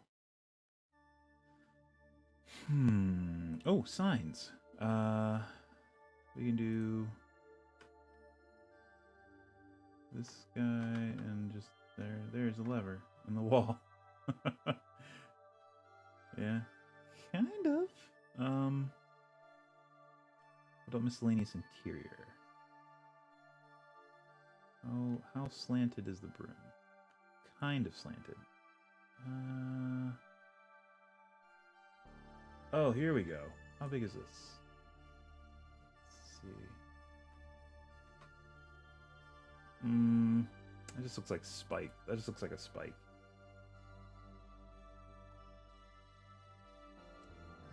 Oh, we can do valves. We can't do levers, but we can do valves. Look at that. There's a valve.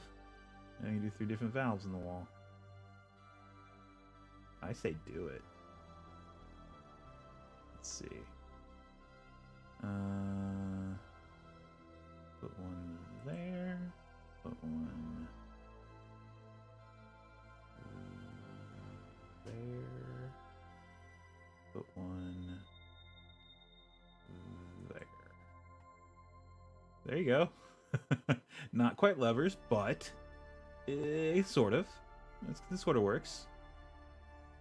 And now we have 100-foot deep pit.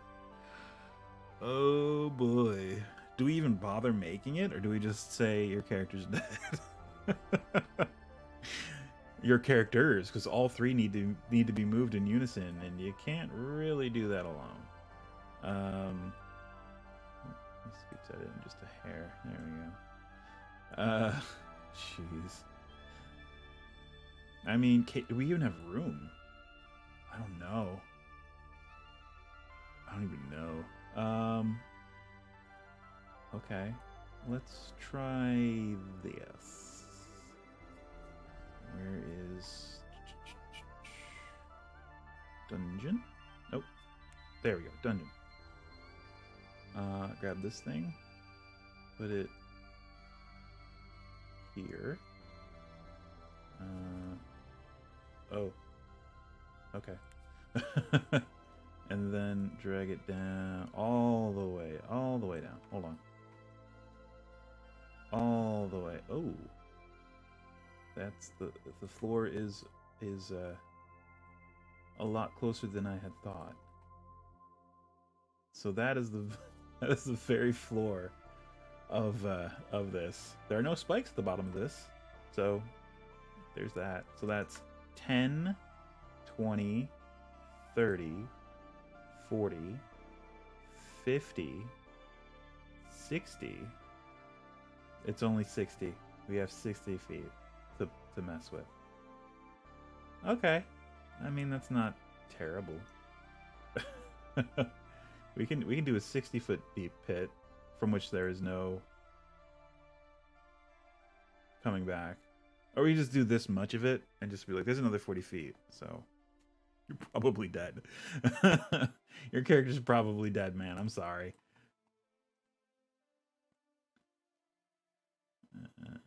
Dunk. And dunk. And dunk.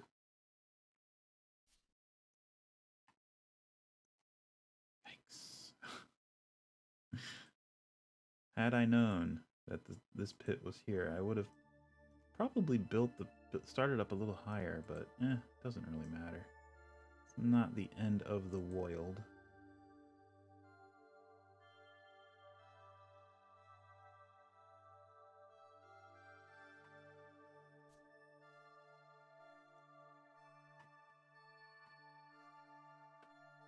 Back to the wall. Sure. I'll do that. Sure to have that turned on.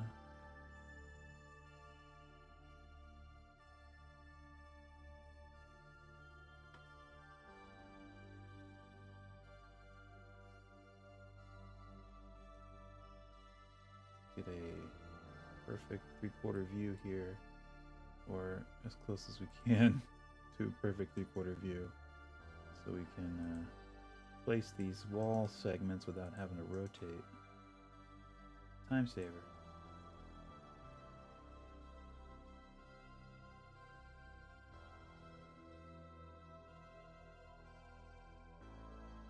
Whew.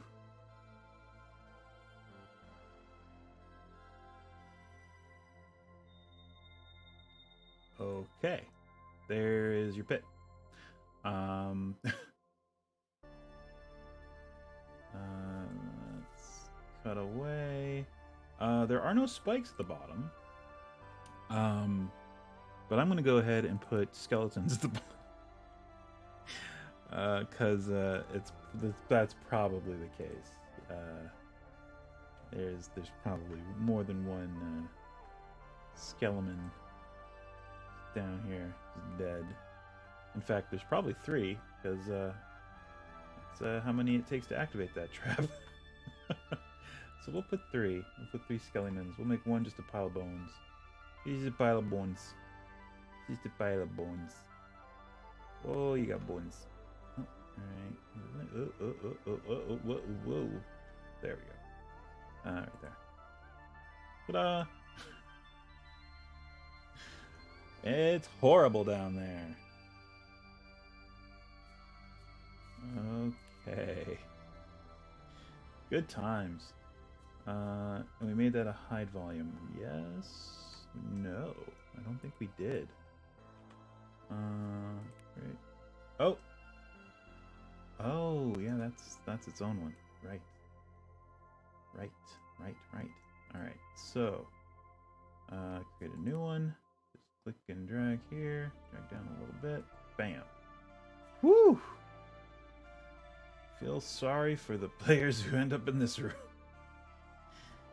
Yikes. There we go. Alright.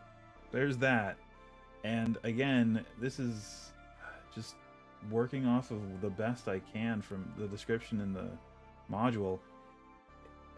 It's a weird description. From what it sounds like, that room is right here, directly beneath this room. This secret door leads to that. There is no other apparent exit to the room. The only other way you could know of this secret door to the east is if you actually came that way from the spike pit in the main entrance. It's getting convoluted, but I think it's fine. Oh boy. All right. Well, there's that bit done. We have more tunnels. There are more tunnels that need to be done. Jeez. Question is, where do we go next? There are a couple. Excuse me. There are a couple areas that we could tackle next from here. We can either do area 25, 25, 26, and 27, which are all together, and 24. All the 20s. Let's see. 25 is the pillared throne room. which is massive. It's a massive room. 24, which leads to it, is a secret door, but it's an adamantite door. Although it is marked secret, it is very evident. The marking is simply to make certain that its actual nature is known. It has permanent anti-magics on it, and there is no magical or physical way of forcing entry. There are 3 slots in the door at about waist high. If 3 sword blades are shoved simultaneously into the slots, the 1-inch thick panel will swing open, and this is all in caps. This is a one-way door which cannot be prevented from closing in 5 rounds. Nice. So is that coming from the west? That's... I think that is. Yeah. Okay. Sure. Okie dokie. 26s, there are 2 10x10 rooms marked as 26. Small room with a door of electric blue. Door actually shimmers with a faint blue light when observed from within 10 feet or so. When the door is touched, this gleaming grows bright. A brass pull beckons to be used, and the door will open easily. Inside the western room, there is only dust. The eastern room is another matter. If this door is opened, the characters will see a low stone table upon which rests a large wooden sarcophagus. Various broken and looted chests, urns, and coffers are scattered about. Inside the sarcophagus are the parts of a mummy, not an undead exactly, for at this time it is the mummified remains of a human. Okay.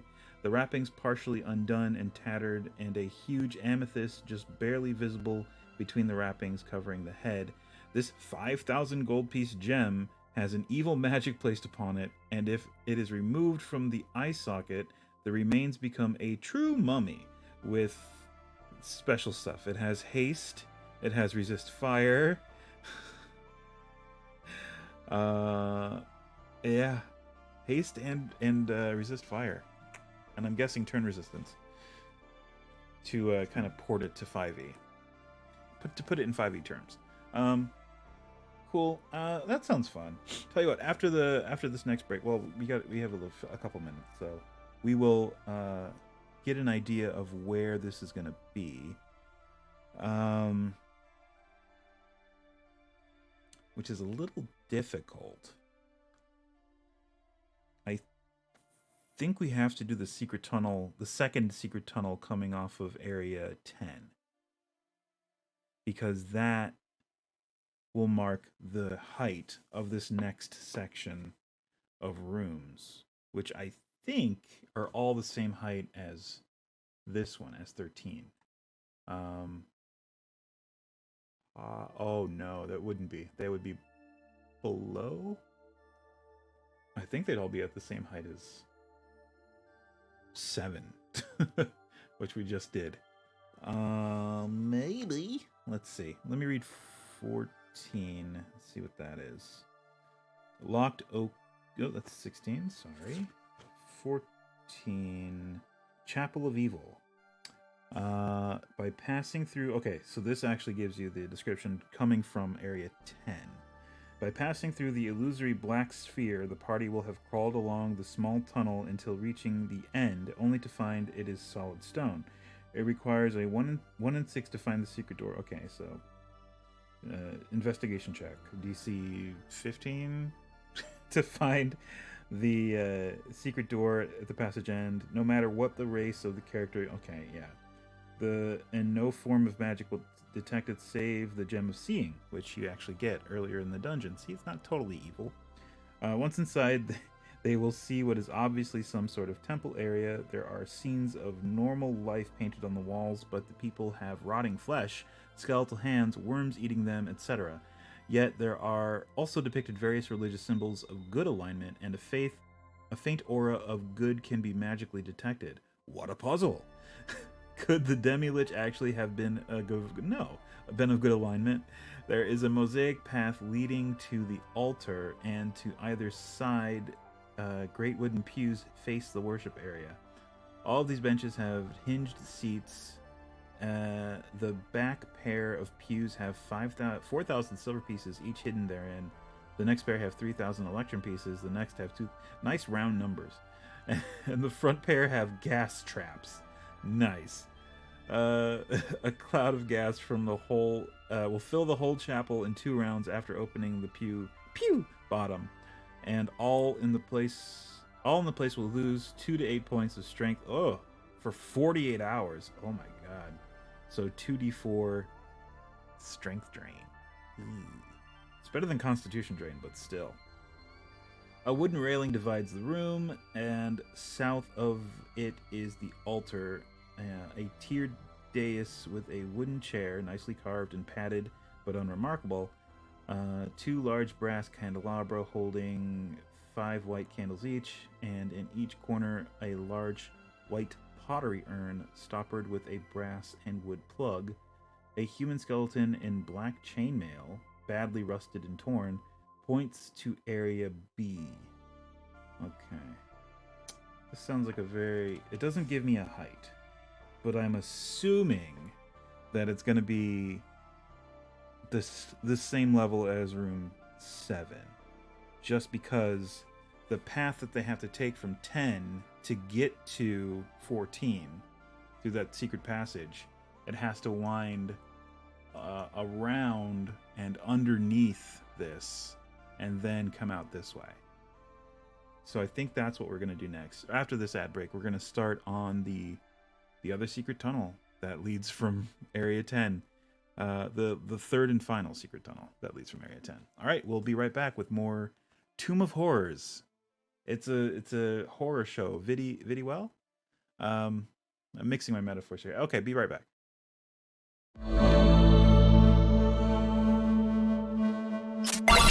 Hello, we're back. We're gonna do more of this. More of this. More of this.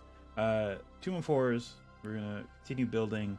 So I have marked the point at which the secret door here, the illusory depiction of a black sphere being held by some kind of creature at feet height, as described in the module, is an illusion, and you can just walk right through it into this, and we already have the hide volume set. So as you can see, we can just toggle the visibility. Go back up. There you go. That leads out into that area. So with this, it's going to be kind of tricky. I think we're going to have to start out stepping down as we come out and around. Otherwise, we're not going to be able to clear the hallway as we go under it. So I think right out the gate, we're going to have to come down a half step. That looks like a full step. Maybe that is okay, that is a half step. All right. Sure. Is there a 1x1 cavern tile? Let me check. Cavern. We do. Excellent. I'm gonna put it right here. Oh. There we go. Confusing myself here. That's fine. Alright, so this is going to get tricky because we also have to put walls in. And we need a 5-foot path here in order to put in walls. So I think we're limited. Oh, we have 2 different 1x1 tiles. Cool. I think we're limited in what we can do here. Just given what we're attempting to do. I guess we have to use like the 2x1 these, and then just kind of like overlap them and step them down as we go. That's sort of what we're limited to doing here. All right. So it's essentially the pattern, right? So doot, and I'll rotate that one, and then we'll throw in this guy to break up the pattern, and then is it X? It's X. Do X, select, hit cut, and now we have this in our clipboard, so we can just paste it down half a step every time. And I also have to be cognizant of how far out this is supposed to go. 10, 20, 30. So far we've come out 10, 25. Okay, so there's 30. And then an extra one for the turn. All right. And then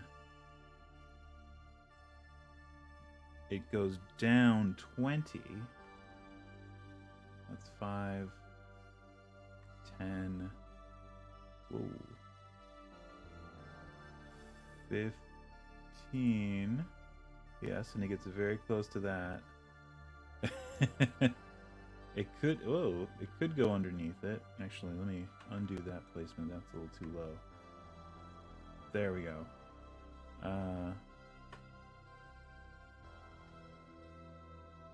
And 20. And it also has to come out. Oh, actually, I guess it doesn't, as long as this one dips down to be level. This one 5x5. Right here. Lost track of where I was for a second. There we go. Okay, so if we've cleared 10 feet here, we're in good shape. So let's see. We'll copy this, put it here. We have exactly cleared 10 feet there. Cool. We're in good shape. All right. So we can actually put this guy here. Yep. And there's the corner for that. And we will put, I guess, one of these right here. Boom. Perfect. All right. Working out just fine. I mean, alternatively, we could just use these, but they don't really...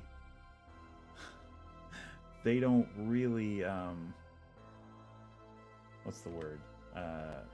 Line up well with each other? I mean, I would have to, like, build a pillar like this, because this is... I mean, sure, we could. Oops, didn't want to do that. I'm getting the hang of the... Oops.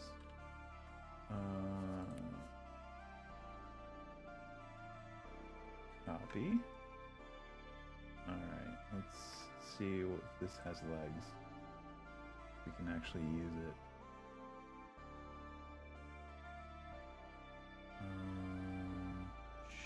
Sure. This seems okay. And it actually does, for the most part. For the most part, it lines up without leaving any gaps.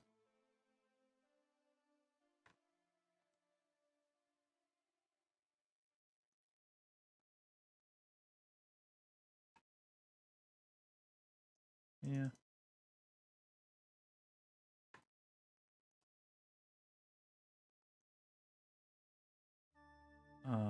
Do we want to use just the corner? I think we should just use the corner piece here.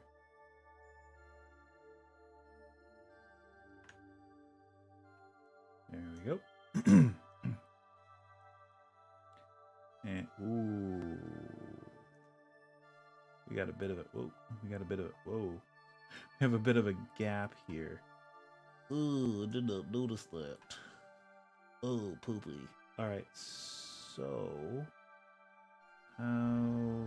well, I mean, it doesn't have to be uniformly dropping down half a step every time. So we just fill in this with some of those. That should be fun. So some there. Whoa. How about we do that instead? There. And also there and there. Good. Done. Alright. And yeah, that's still on our clipboard, so we just kind of place it. Although, that's a little... Oh, I hate it. Okay, that...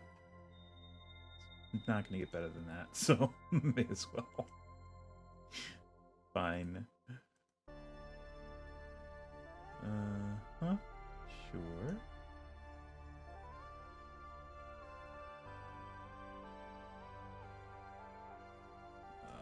Was that the right level? Oh. Yes. Okay.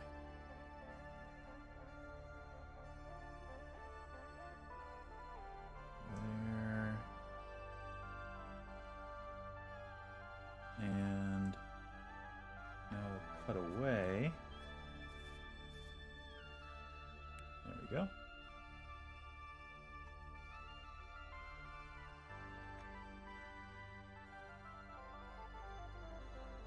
Okay, so we have the passage that leads down and around and underneath. I'm lining it up with the tunnel here because it's way too difficult to, especially with the dimensions that they've given. It's just not gonna line up the way we want. So that's fine, I think. Otherwise, I don't know, we move everything back a half a step over here, but then it won't go underneath. It won't go underneath that, so meh, whatever. Ooh, seem weird. Oh, that's right, because that dips down 5. Oh, yeah. Okay. Never mind. Oh. That's too far. Or not far enough. There we go. And do that. Done. Alright. Let's continue, shall we? I lost that in my clipboard, so I'll just make a new arrangement. No. There we go.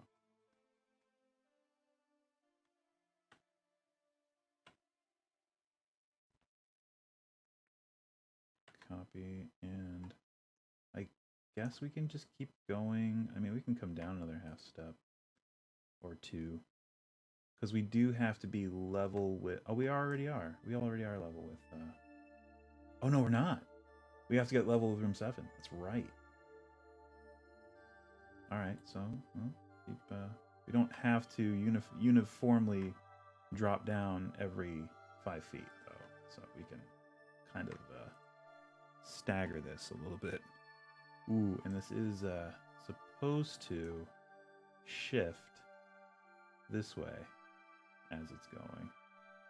So maybe we'll do that. Oops. As early as here, and then come down half step. Oops. There. And come down half a step.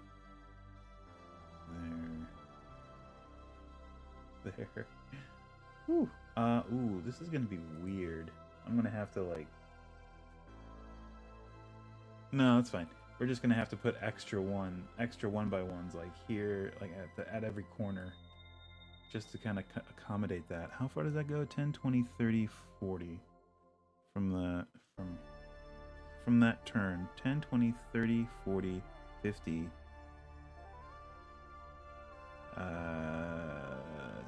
60-ish? So, hold up. So 10, 20, 30, 40, 50. Okay, we're okay. I'd say that's as far as it goes that way. And then it starts going south. So we need another little bit here. Let's rotate it. And let's also take this and let's just do that. There, it's the easiest way to do that. Start moving it down because we want it to be level with this by the time we reach room 14, which we have plenty of room. All right, so jeez, just made things more difficult for myself. All right, so grab this, put one there, put one there. Still make sure I'm on the same height. Put one here, put one here. Let's move down a little. Put one here, put one here. Move down. Do we want to move down? No, I'd say that's fine the way it is. Maybe these need to move. Maybe just that one. And then maybe just the other one for this one. All right. Yep, sure. This is where it gets just building in 3D, because, you know, doing this is fine, but then once you figure in this too, it's but that's the point of this program, so I'm not complaining. Believe me, I'm not complaining. I'm just stating a fact. It gets tricky. It gets real tricky.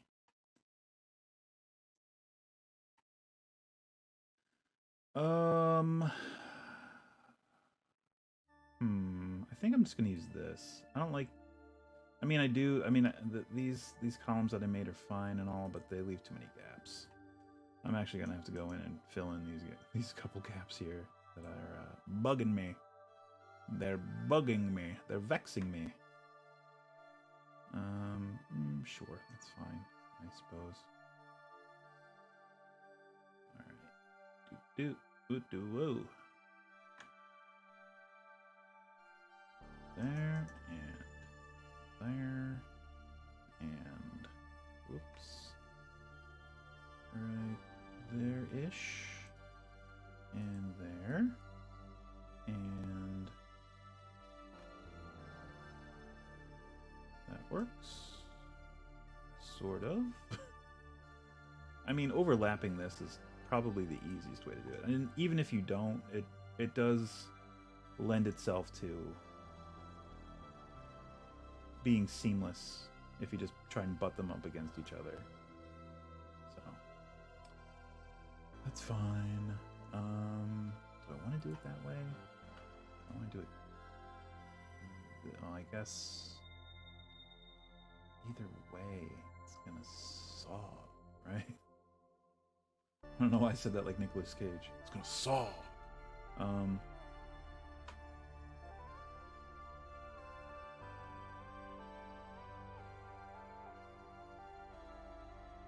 Yeah. Okay. How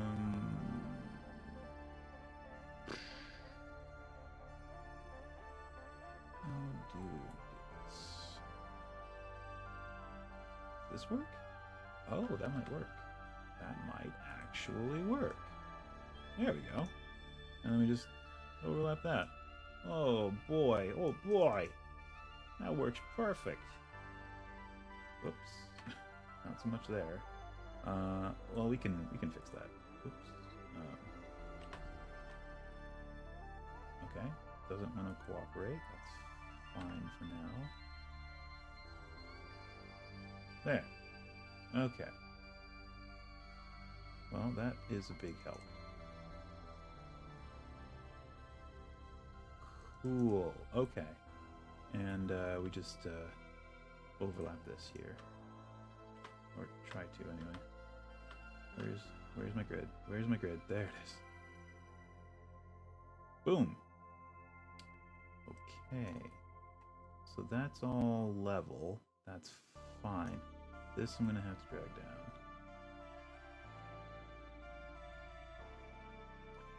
For obvious reasons, I'm gonna have to fill that in, and yeah, that's it. Okay.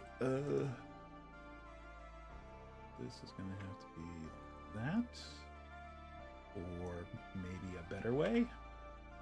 Is there a better way? Hopefully. Like that. And then down like this. Sure. Guess I don't need this one. Nope. Cool. Alright. So headed off in that direction. Sure. I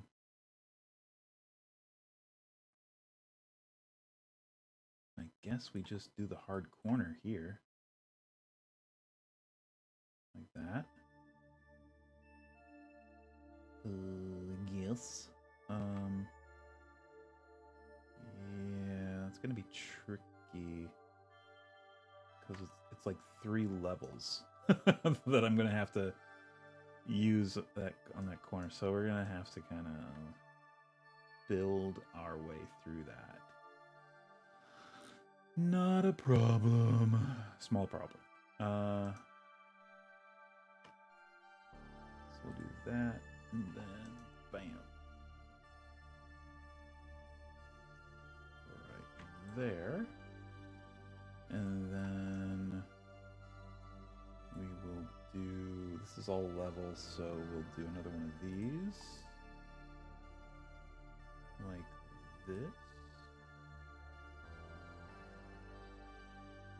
Or perhaps like this.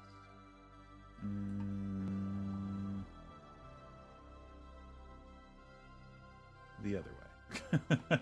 The way we had it the first time. Had to get a reference to where the rest of the dungeon was. Okay, so there, and then we will overlap it with another one of these. Cool. And I'm gonna need another one of these guys. One of these guys right here. And up another one. Why not? Okay. And I'm gonna need to do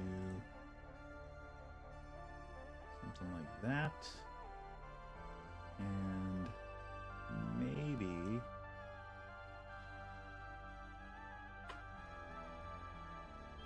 overlap it so that we get our pillar thing again. All right. Cool. And let's see, is it Z? No, it's, what is it, X? It is X. So copy. There we go. And then we can do this corner without too much difficulty.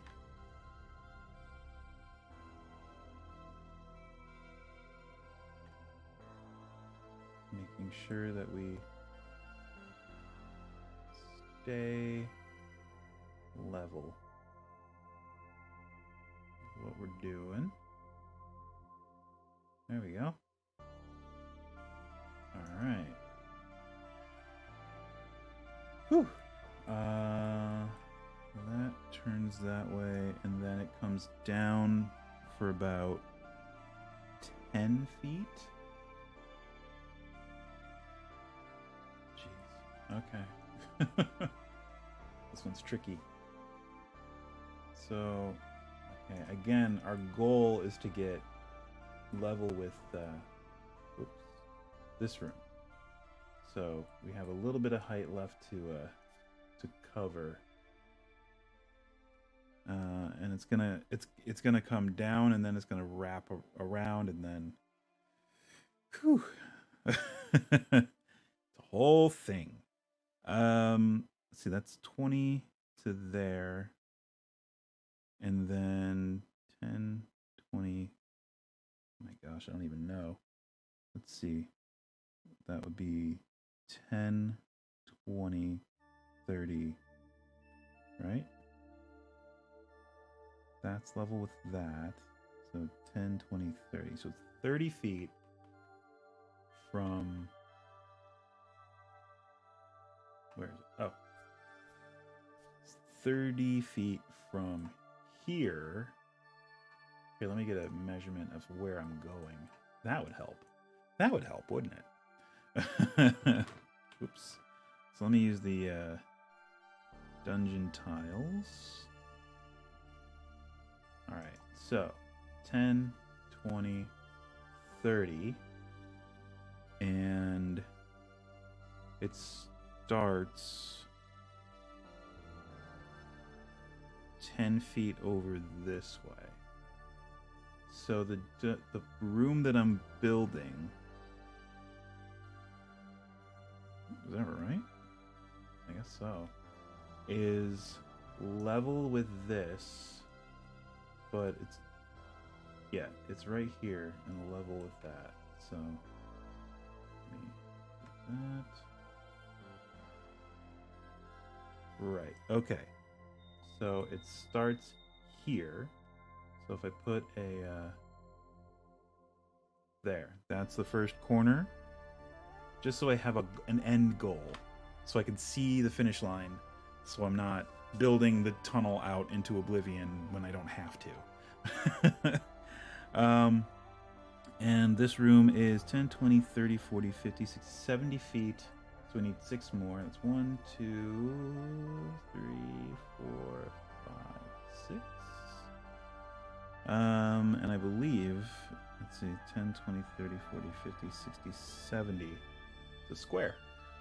So that's 10, 20, 30, 40, 50, 60, 70. Beautiful. And then we just fill it in. And we can delete that and these measurements as well. And we know that the tunnel that we're currently building will open up here.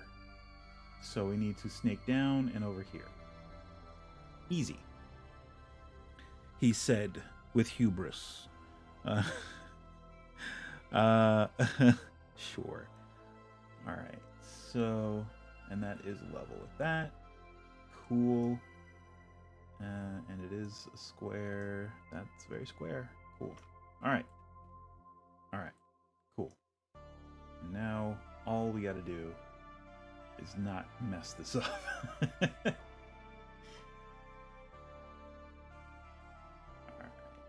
So, back to cavern. Let's do something different for this bit of flooring. Move this up again. Is that too far? That is level. We want it halfway. All right, I guess that's right. All right, copy that. Flip it and drop it right there. Sure. And then hold on X, drag. We're gonna cut, paste, down half step, paste. Oop. Down a half step, not a full step. That's a full step, sir. Half step. Yeah, this is gonna look the same no matter what I do. And then this we want to be level. Oh, because we are now level. Cool. All right. So that works. And it is 10 feet out from this end room. Yes. And now we just need to build our way across.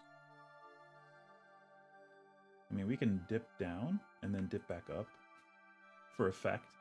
Yeah. So these 3 here, and then dip back up, here, here. There we go. There's the path. Lane before us plainly. Cool.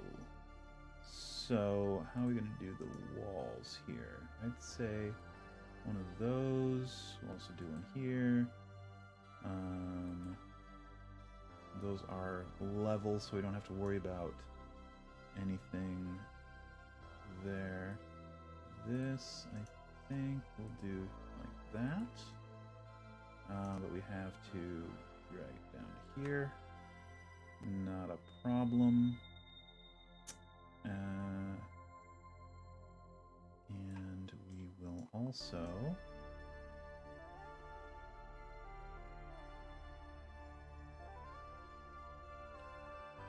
this.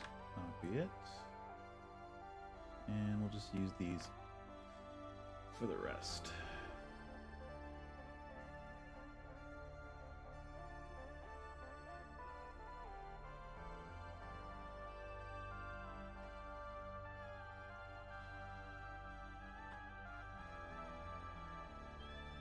Sure, that's fine. Whoa.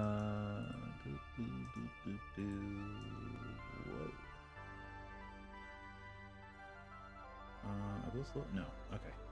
Just making sure they're not floating in space.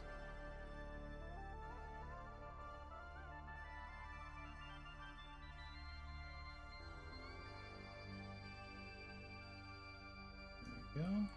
And these are going to be lower by half a step. Alright, and throw one there, throw one there, up a little, one there, boom, boom, done. Okay, whew, man, that is some network of secret passages. Oh boy, starting to get some dimension to this this dungeon. Definitely. Okay, well, now we have room 14 to work on, which kind of gives us the ooh, actually it does not give us the level for the rest of the dungeon. Just this part, because I'm seeing some stairs depicted, many stairs in fact depicted on this map, which means there's going to be some additional depth, which is fine. So that goes down even further. Where does that go down to? That's weird. I'll have to read the description of that one when we get to it. But for now, we are on room 14, which again is Chapel of Evil. Great. We already described it. There's murals on the walls of people doing normal things, except the people look like they're rotting. And there's also depictions of holy symbols on the wall, of good deities on the walls. And there is also a dais at the southern end of the room with a stone, or not a stone, a wooden chair on it. So we can actually depict that very easily. Do we want to do anything special for the walls?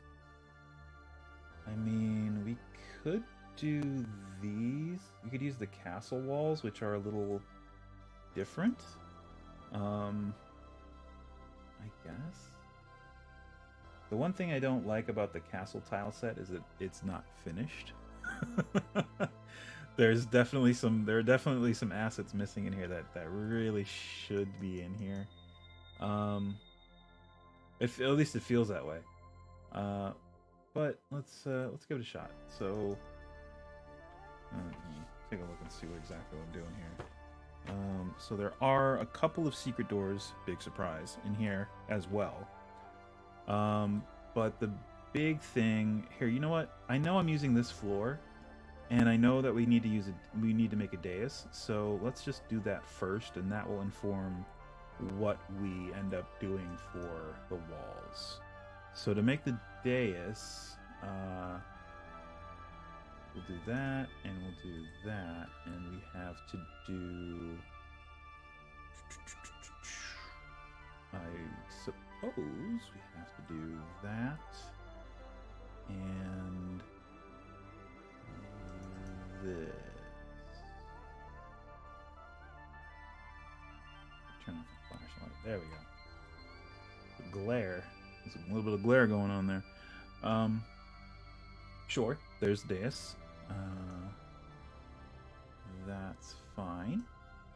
And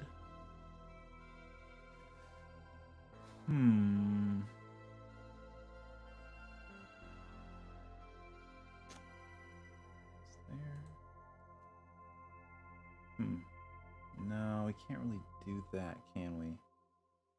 Well, I suppose we could. Nah, that's good enough. That's fine. Oh, the skeleton is lying on the floor. Right. All right. Well, that's actually perfect because we have that. We have that. Okay. So let's read this again. 14. Oops. Are we there? We are there. Once inside the sea is obviously. Excuse me. Sorry, temple area. There are scenes of normal life painted on the walls, but the people have rotting flesh, skeletal hands, etc. Yeah. Okay. All of the pews have a hinged seat that contains gold, except for the pews in the front, which have a poison cloud trap, a noxious cloud trap, which is nasty. I would say they get a saving throw, and if they fail, they take 2d4 points of strength damage, and are poisoned. Ooh, that's even worse. For 48 hours. God, that would suck. Cool. Oh, there's another archway. Ooh, they like their archway. All right, so it looks like I'm gonna have to just do Desert Village for the walls. Let me see. What's this? Ooh, that's cool. We'll use that for the corners. Yeah, sure.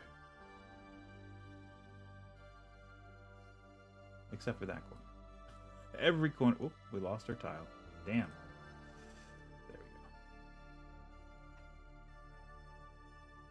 There we go. All right. So there we go. There is an altar. Why does it say A? Oh, there's also a path of red tiles leading to the altar.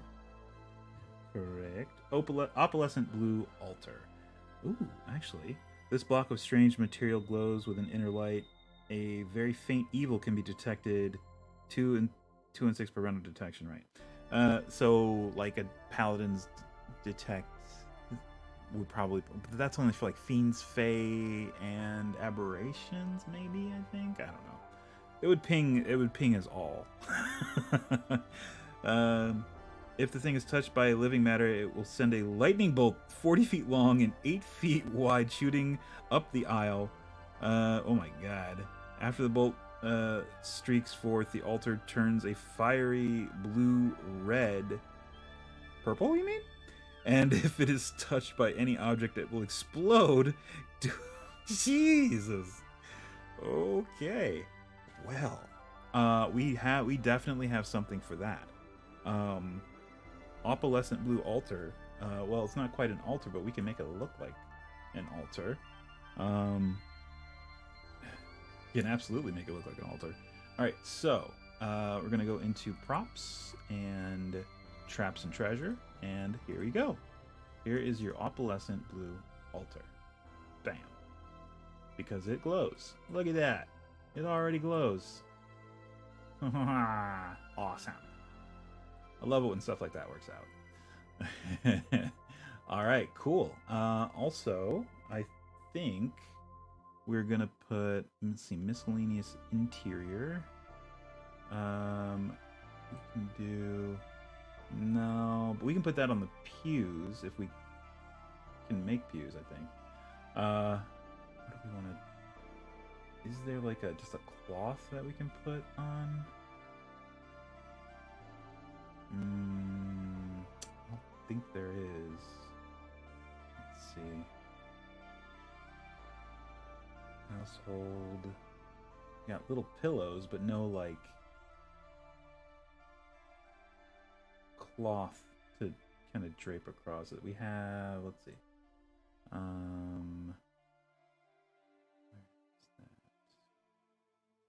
Oh, is that in something else? It might be in something else. Why would it be in?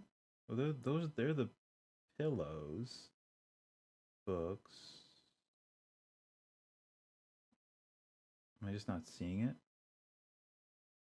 There's a fabric pile. But that's not gonna do what I want anyway. So screw it. Never mind. All right. So there's there's that. We have the altar. We're also gonna we can put some candles on it. That'll do it. I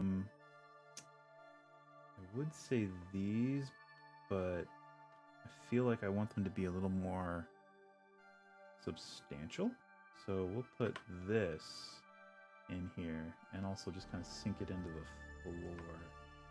So one here and one here-ish. Bam. Cool. There is your altar, your evil altar. There's also a throne. Not really a throne. A fancy chair. A fancy chair up there. So we can do. Oh, we can do that one. It says it's made of wood. Oh, we did just get this one. This one. That's fitting. That's very fitting. All right. Perfect. I like it. I like it a lot. All right. Ooh, that's fine. I just realized I'm gonna have to build walls into these tiles, but that's fine. We can just scooch it in a little bit. Cool. So for the walls, though, that's gonna be, I guess, just more painted stuff like we did for the other corridors. So more desert village, which is fitting because there's another archway, literally right here. Bam. Fun. Another one of those vexing little archways for the players to mull over and decide what their fate is. Oh, they don't have any. I guess I'm just gonna have to do this again. It's fine. I'm guessing those ceilings here are 20 feet high. I don't see why not. There's nothing above here that would really get messed with if I do that, so I'm just gonna do it. Let's do it. Oh, no, stack it. Stack it. Thank you. And stacky, stack, stack. Whoa! Well, you did, but that was not the right way.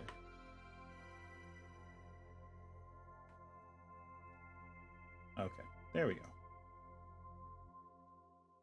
And one thing, another little thing that we can do, a little flourish, if you will.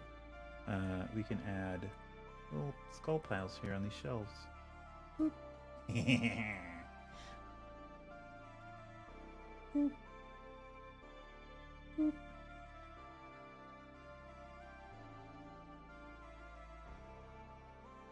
Boop.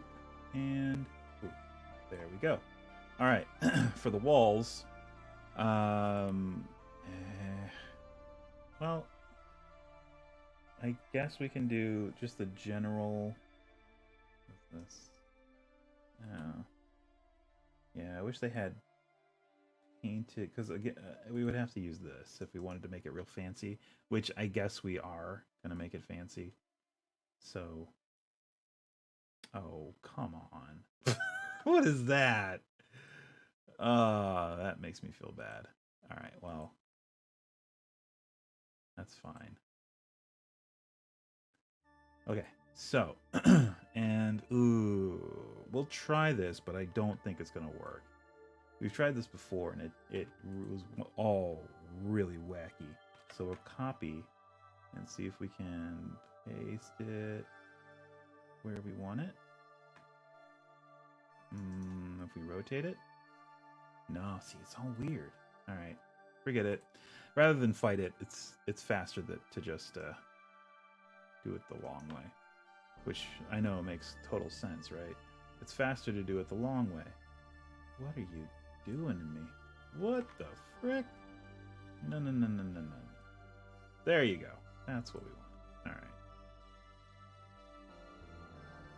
It gets at least half. Oh, actually, what if we did this?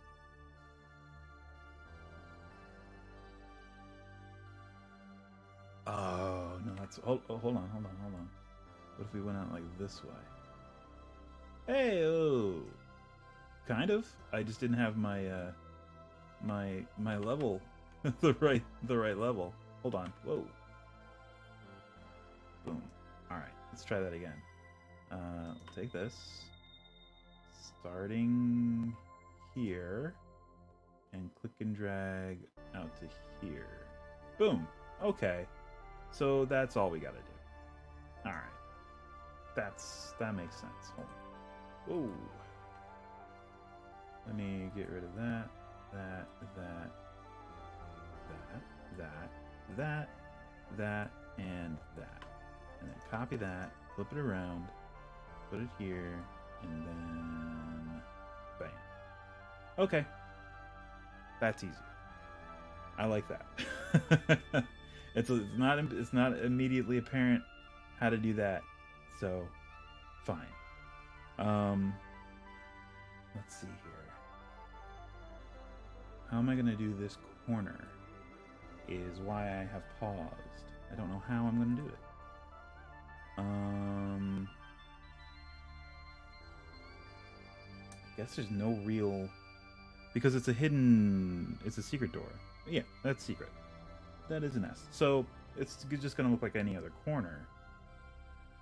Which is tricky, because that corner is gonna need to... Well, I guess we can fudge it, right? Let's see. What do we got? What do we got? We have tools at our disposal. Yeah, we can fudge this. Okay. Okay. So we just make it look as close to this as possible without actually using that tile. And the tile above it can be. But I mean, the way they're going to be entering the room is through this secret door, so in all likelihood.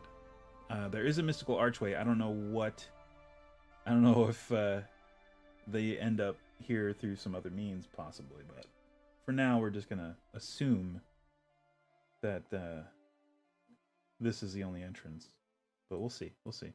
Let's see. Click and drag going that way. Nope. Click and drag going that way. There it is. And click and drag going that way. Nope. Sorry. Drag going that way. There it is.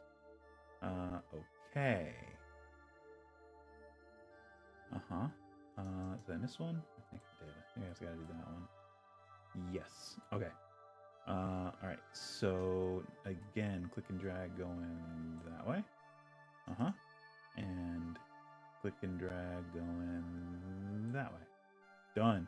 Alright, that's much easier. That is much easier. Okay, cool. Okay, so... this corner, we're gonna put...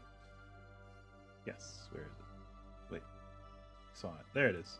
We're gonna put this here, but right below it is just gonna be more of this. So, we don't even have to. We don't have to click and drag for this bit. This is easy. It's just this corner, and that can be whatever. And then this is going to point in toward the corner, and this is going to point out, and this is going to point in. There, cool. And we're going to grab this guy, and use clipping to put him about where the other one is on the actual tile that we're trying to replicate. There you go. Sort of. Sort of, kinda. Or actually, what about this guy? It's about the same, really. Yeah, I mean, it's about the same. Alright, cool. So, when they come here, they see a stone wall, right? Through this passage? I believe so. For 14. it says in the description. Illusory black sphere, the prize until reaching the end, only to find it is solid stone. Alright, so we don't want it to look like the mosaic, which is fine. All we gotta do is drop a different tile. Solid stone. Oh, we can just do the dungeon block, the stair block for the dungeon. Where is it? This guy. Let's use this. In fact, we can use it for this entire thing here.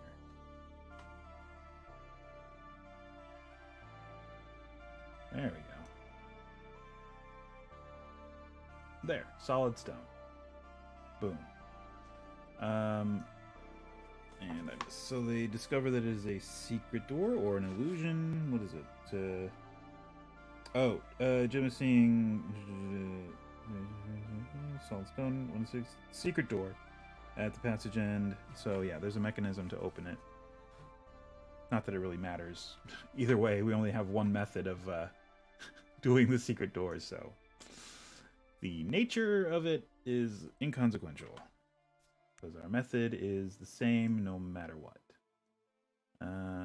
So we do that. And down, and that should do it. Yeah, there we go. Cool. And yeah, perfect. Toggle visibility. There's a secret door that leads into here. Awesome. All right. And we got that, and it's all good. Actually, let me, get rid of that. Let me copy this. Whoa. Sorry, didn't mean to delete that. Let's see here. Just so it's somewhat seamless. Let's do that. And that. There. Now it ends in the solid stone. Good. Alright. Alright, back to building the walls in here, which should be hopefully easy. Actually, one thing I'm going to do is I'm going to move these up and move these up here temporarily, just so I can easily put this wall, paste this wall across here. Also, more skulls. More skulls, please. Bam, bam, skulls. Okay. There? Yes, and there. Whoops. That didn't work. Why did that not work? Ooh, that didn't work either. What? Hold on. What? Huh? Go this way. Oh. What? Why are they overlapping now? That's weird. Oh, it's just not... Is it not placing it?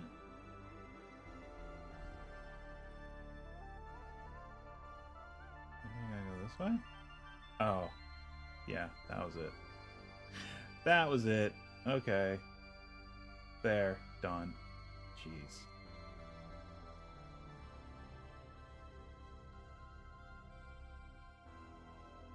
So, starting here and then do that. Bam. So weird. So weird sometimes.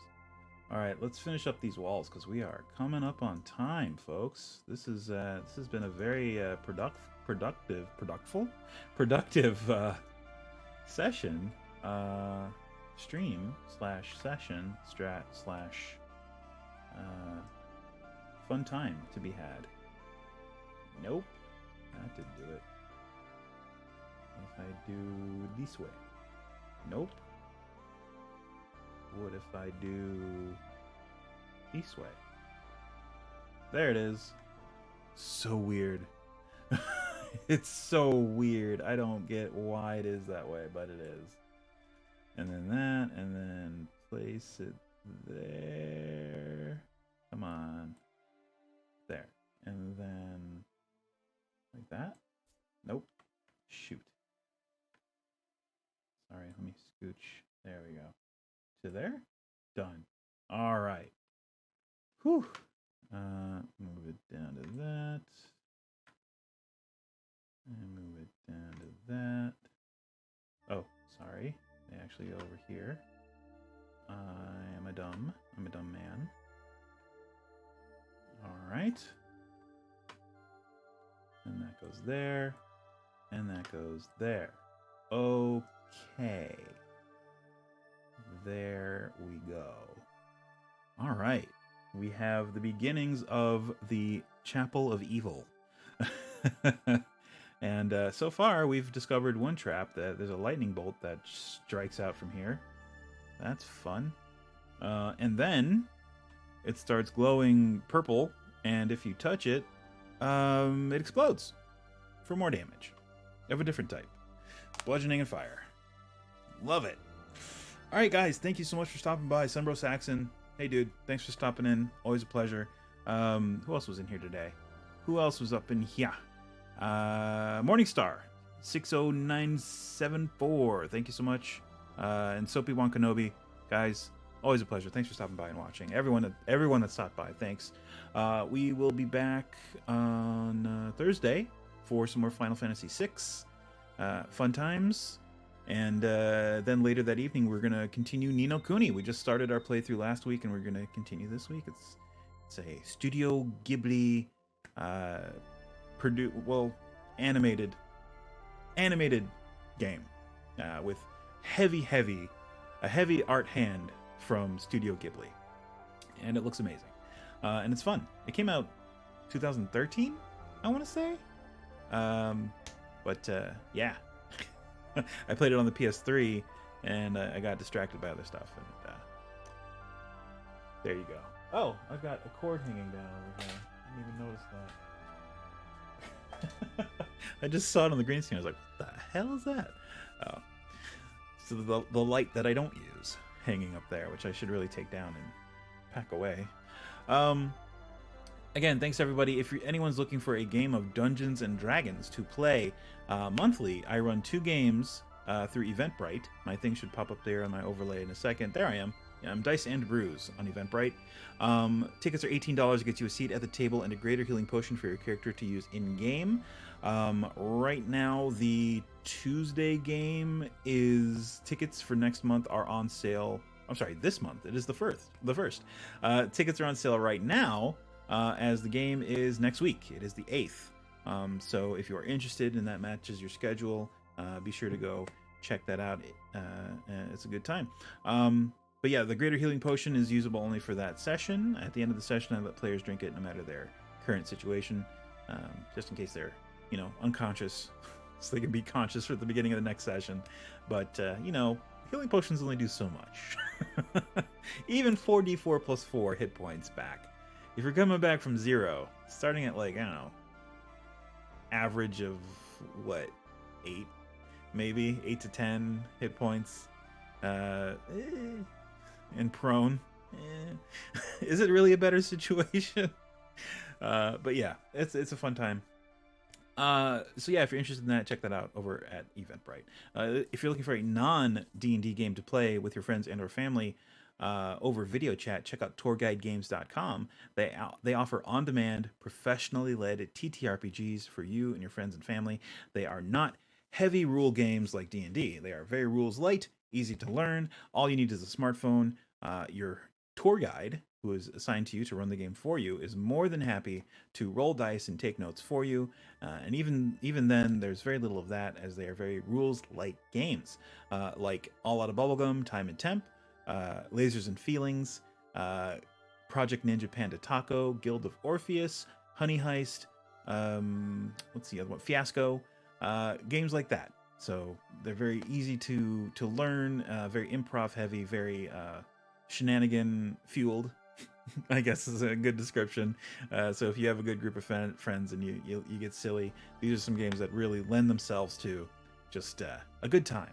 And yeah, like, so maybe if you've moved away from your friends and you want to get your game night back up and running, or if you're quarantining for the sake of your family or whatever, if you have elderly family members who you're trying to keep safe, this is a great option for that. So check them out over at tourguidegames.com. Aside from that, everyone, please stay safe, wear a mask, wash your hands, don't touch your face while you're out and about, social distance whenever possible, the mask goes over your nose, check and see if your vaccines are available for you in your area, and you know, get vaccinated. It's a small thing, it's free. It's free. What do you have to lose aside from some soreness and possibly feeling like you have a cold for a day? I didn't even have that. I was just sore, and a little fatigued, but I'm fine now, and I'm going to be fine.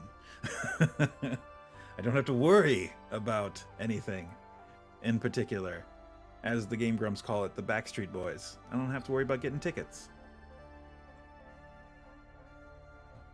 So, yeah, and just be excellent to each other, and we'll see you next. Oh, and Saturday I'll be back playing Skyrim. We're now playing Skyrim Special Edition on Legendary mode with Frostfall turned up, all the way up to Survival mode. So it's Legendary Survival mode in Skyrim Special Edition with a new character and everything.